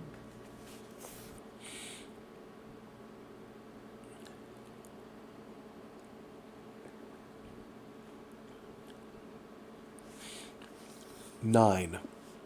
That's it, Justin said as the Cyteen election results flashed up on the screen, and vid off to the minder. Khalid.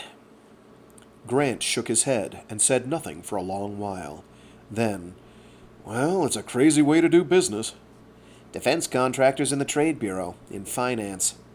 Razun has ties there, too. It's still going to be interesting. Grant bowed his head and passed a hand over his neck, just resting there a moment, thinking, surely, that it was going to be a long while before either of them traveled again. Or thinking worse thoughts, like Jordan's safety. It's not like, Justin said, they could just ram things through and get that nationalization. The other territories will come down on Razun's side in this one. And watch Gerard change footing. He's damned good at it. He is defense for all practical purposes. I never saw a use for the man. But, God, we may have one.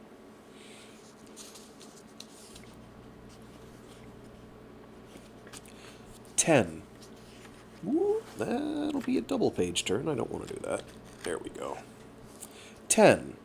It was one of the private parties, weekend, the gang off from school and homework, and the rule was no punch and no cake off the terrazzo areas. Terrazzo.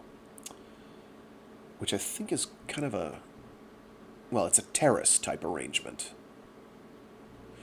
I should look up and see if someone's got like an architectural drawing of this place. I would be absolutely fascinated to see it. I have an image in my head, certainly of the interior decor. It's very 70s, 80s futuristic, kind of OG rollerball or, what's that other one? The one with Burt Lancaster. Logan's Run? Is it Logan's Run?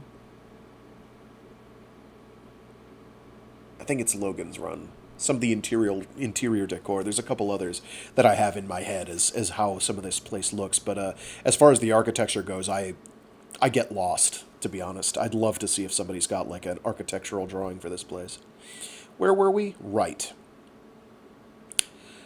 10. It was one of the private parties, weekend, the gang off from school and homework, and the rule was no punch and no cake off the terrazzo areas, and if anybody wanted to do sex, they went up to the guest room or the sauna, and if they started getting silly drunk, they went to the sauna room and took cold showers until they sobered up.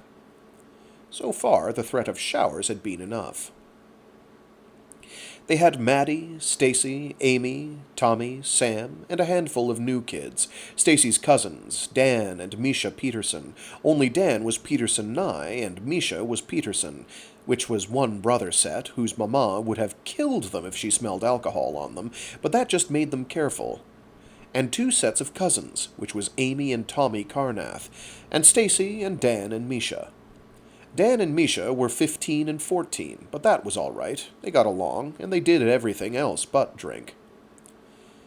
In any case, they were even, boys and girls, and Amy and Sam were a set, and Dan and Misha both got off with Maddie, and Stacy and Tommy Carnath were a set, which worked out all right.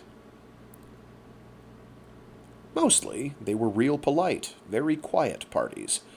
They had a little punch or a little wine. The rowdiest they ever got was watching E-tapes, mostly the ones the kids' mothers would kill them for, and when they got a little drunk, they sat around in the half-dark while the tapes were running and did whatever came to mind until they had to make a choice between the rule and finishing the tape. "Oh, hell," Ari said finally, this time when Maddie asked, "Do it on the landing, who cares?" She was a little drunk herself. A lot tranked. She had her blouse open. She felt the draft, and finally she settled against Florian to watch the tape. Sam and Amy came back, very prim and sober, and gawked at what was going on next to the bar, while Stacy and Tommy were still in the sauna room. Mostly she just watched. The tapes were what the other kids were doing, which kept Florian and Catlin out of it. "You have a message," the minder said over the tape soundtrack and the music. "Oh, hell." She got up again, shrugged the blouse back together, and walked up the steps barefooted. down the hall rug and into her office as steadily as she could. "Base 1, she said, when she had the door shut and proof against the noise outside in the den. "Message. Message from Dennis Nye. Khalid won election." Khalid won election. Meet with me tomorrow first thing in my office. Oh, shit. She leaned against the back of the chair. "Message for Dennis Nye," she said. "I'll be there." The minder took it. "Log off," she said, and walked back outside and into her party. "What was it?" Catlin asked. "Tell you later," she said, and settled down again, leaning back in Florian's lap. She showed up in Dennis's office, 0900 sharp, no frills and no nonsense, took a cup of Dennis's coffee, with cream, no sugar, and listened to Dennis tell her what she had already figured out, with the silencer jarring the roots of her teeth. Khalid is assuming office this afternoon, Dennis said. Naturally, since he's Cyteen-based, there's no such thing as a grace period. He moves in with all his baggage. And his secret files.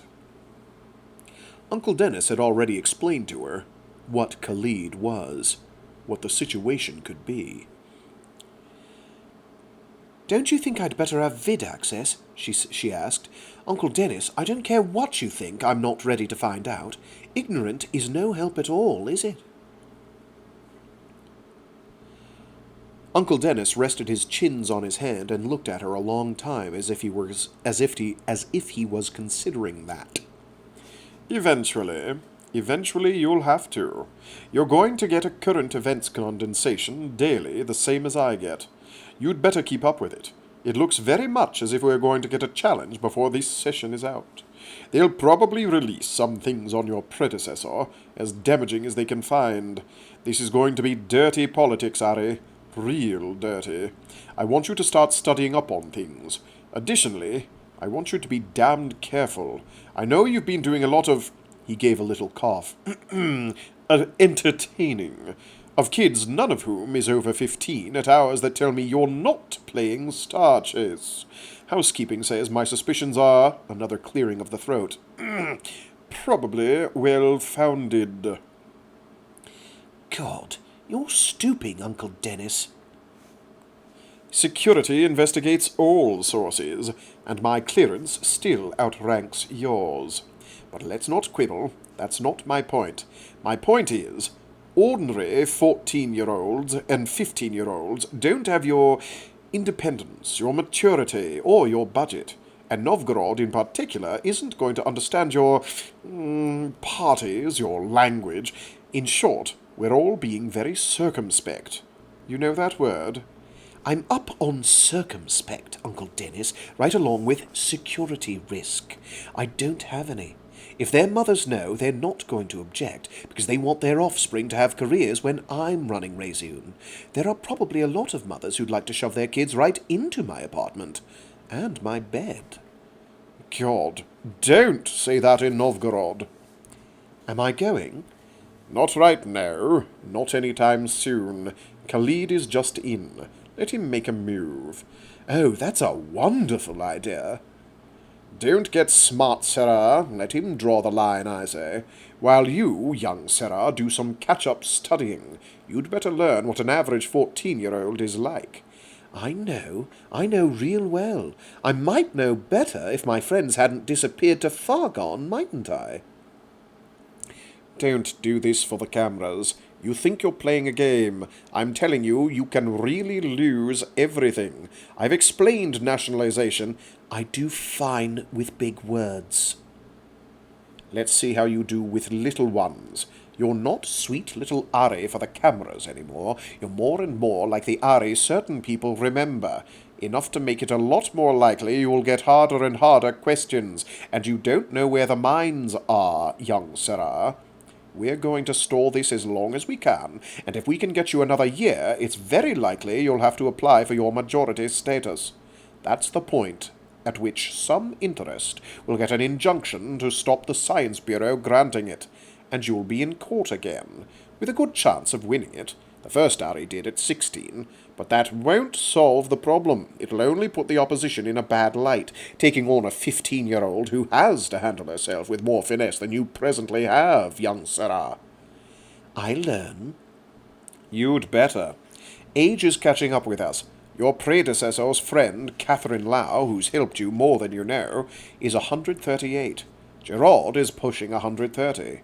Your presence, your resemblance to your predecessor, is like a shot of adrenaline where certain councillors are concerned, but you have to have more than presence this time.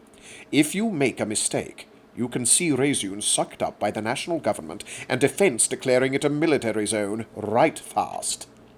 They'll have a pretext before the ink is dry. You'll spend your days working on whatever they tell you to do.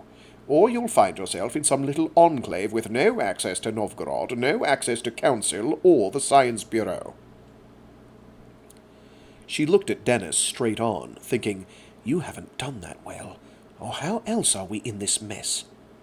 But she didn't say it. She said, Base 1 only lets me go so fast, Uncle Dennis. Let me try you on another big word. Dennis said, psychogenesis. That was a new one. Mind originate, she said, remembering her Greek roots.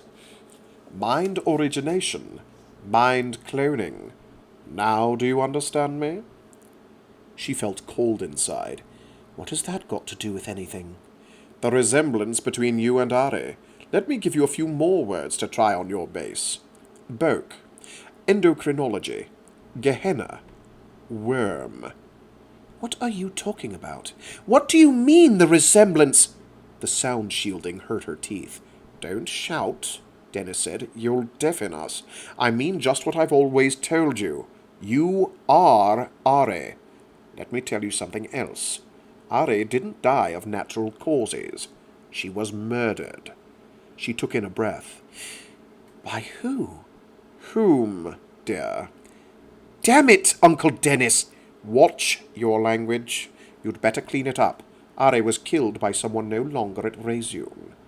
She died here? That's all I'm going to tell you. The rest is your problem. And that is where we will call it for today. Let me flip ahead here to find the end of the next chapter, and we'll slap in another bookmark. Slap it in. Very kinetic language, Frag. Very kinetic indeed. Most kinetic language. The kineticist.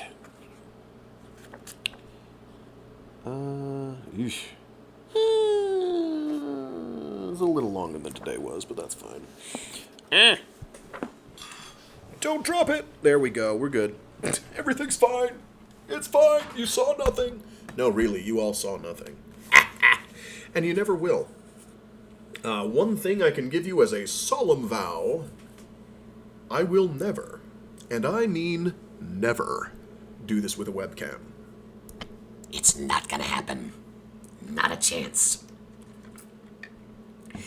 I've said this before. I don't need to say it again. Anyway, that's where we will call it for today. If my device chooses to listen to my commands, it is, this time, a bit of a longer one today. Not tremendously. It helped that we got started on time. That's nice. We can do it if we try. Let's see. What's my schedule for next week? Oh, here we go. Monday, Tuesday, Thursday, it looks like. Which is pretty good. We can work with that. Anyway, thanks to everyone who tuned in. There were a fair number of you. Hopefully you enjoyed. Certainly I enjoy it. I thoroughly enjoy this book. Reading it aloud has been a distinct pleasure. Sharing it with the world. It's a good one. As I've said before, I feel like C.J. Cherryh doesn't get enough credit. Like, you hear about, like, you know, in lists of all-time greats, you'll hear the Asimovs, you'll hear, you know, Heinlein, you'll hear even Philip K. Dick occasionally, though with caveats. You'll hear, you know, what's his name? Arthur C. Clarke. There we go. We get there eventually. You hear Frank Herbert, whom, again, I adore, but I'm I'm going to limit what I'm going to read of his down to pretty much anything that isn't Dune. Which reminds me, I want to get around to reading Whipping Star, and, what is it, the Dosadi Experiment, I think is the sequel. Those are fun. Those are romps. Actually, I might do that in my run-up to the Culture stuff by Ian M. Banks, because I feel that there's a certain degree of conceptual overlap in there, that Banks may have been drawing from that, if accidentally. I'll think about it. I don't want to make too big a thing of it, but I do want to do some of that. But yeah, I don't feel that CJ Cherry gets enough credit for doing what she has done over the years. I know she's got a dedicated cadre of fans who are very dedicated indeed. I suppose I'm one of them. I don't really hang out with them. I don't really hang out in most fandoms, to be honest. I know what I like, and that's good enough for me. I don't need self-affirmation. Or I don't need affirmation of that fact, I guess. That's kind of a cynical way to put it, I guess. I don't know. Anyway. She's a good one. I'm glad I've been able to introduce her to people. So after we finish this, I haven't decided if I'll go straight to the next sequel. I'm still waffling on that. Or straight to the sequel, Regenesis. I haven't quite decided on that yet. I might do a book in between just to space things out a little. Maybe another Greg Egan. Maybe something else. We'll see. I'll think about it. Anyway, hopefully people enjoyed. I will see you all in 2 days, I guess? Yeah, 2 days. I'll get the schedule posted, and I will update the playlists as well. I will do that this afternoon, or evening. It's afternoon already. Oh my god, it's afternoon already! How will I live? My time. I know for some of you, it might be still morning-ish, if you're in, like, Pacific time. It's probably just hit noon. Just noon 30-ish about, I think. I think it's a 2-hour difference. Or is that mountain time? That might be mountain time, and then Pacific is another hour or two. If you're in Europe, it's evening, it's night at this point, and for that, I'm sorry. And this time, I swear, for realsies, I will change the description on the channels. I will do that. I will do that, and I'll say something, probably something open-ended, like I try to stream 3 times a week, not what days, because that hasn't been true for, like, half a year now. Almost more than half a year now. Yeah, so that'll be it. Stay safe, stay sane, be decent to each other. If you've got good weather, enjoy it. I mean, feels like it's that time of year now, right?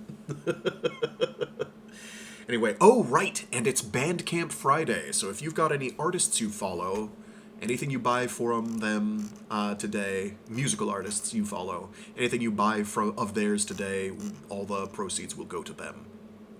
So, I try to remember that. I've got a couple things I've got to pick up myself that I've been stacking. Anyway, with that, I'll leave you all to it. Be decent to each other. Toodaloo!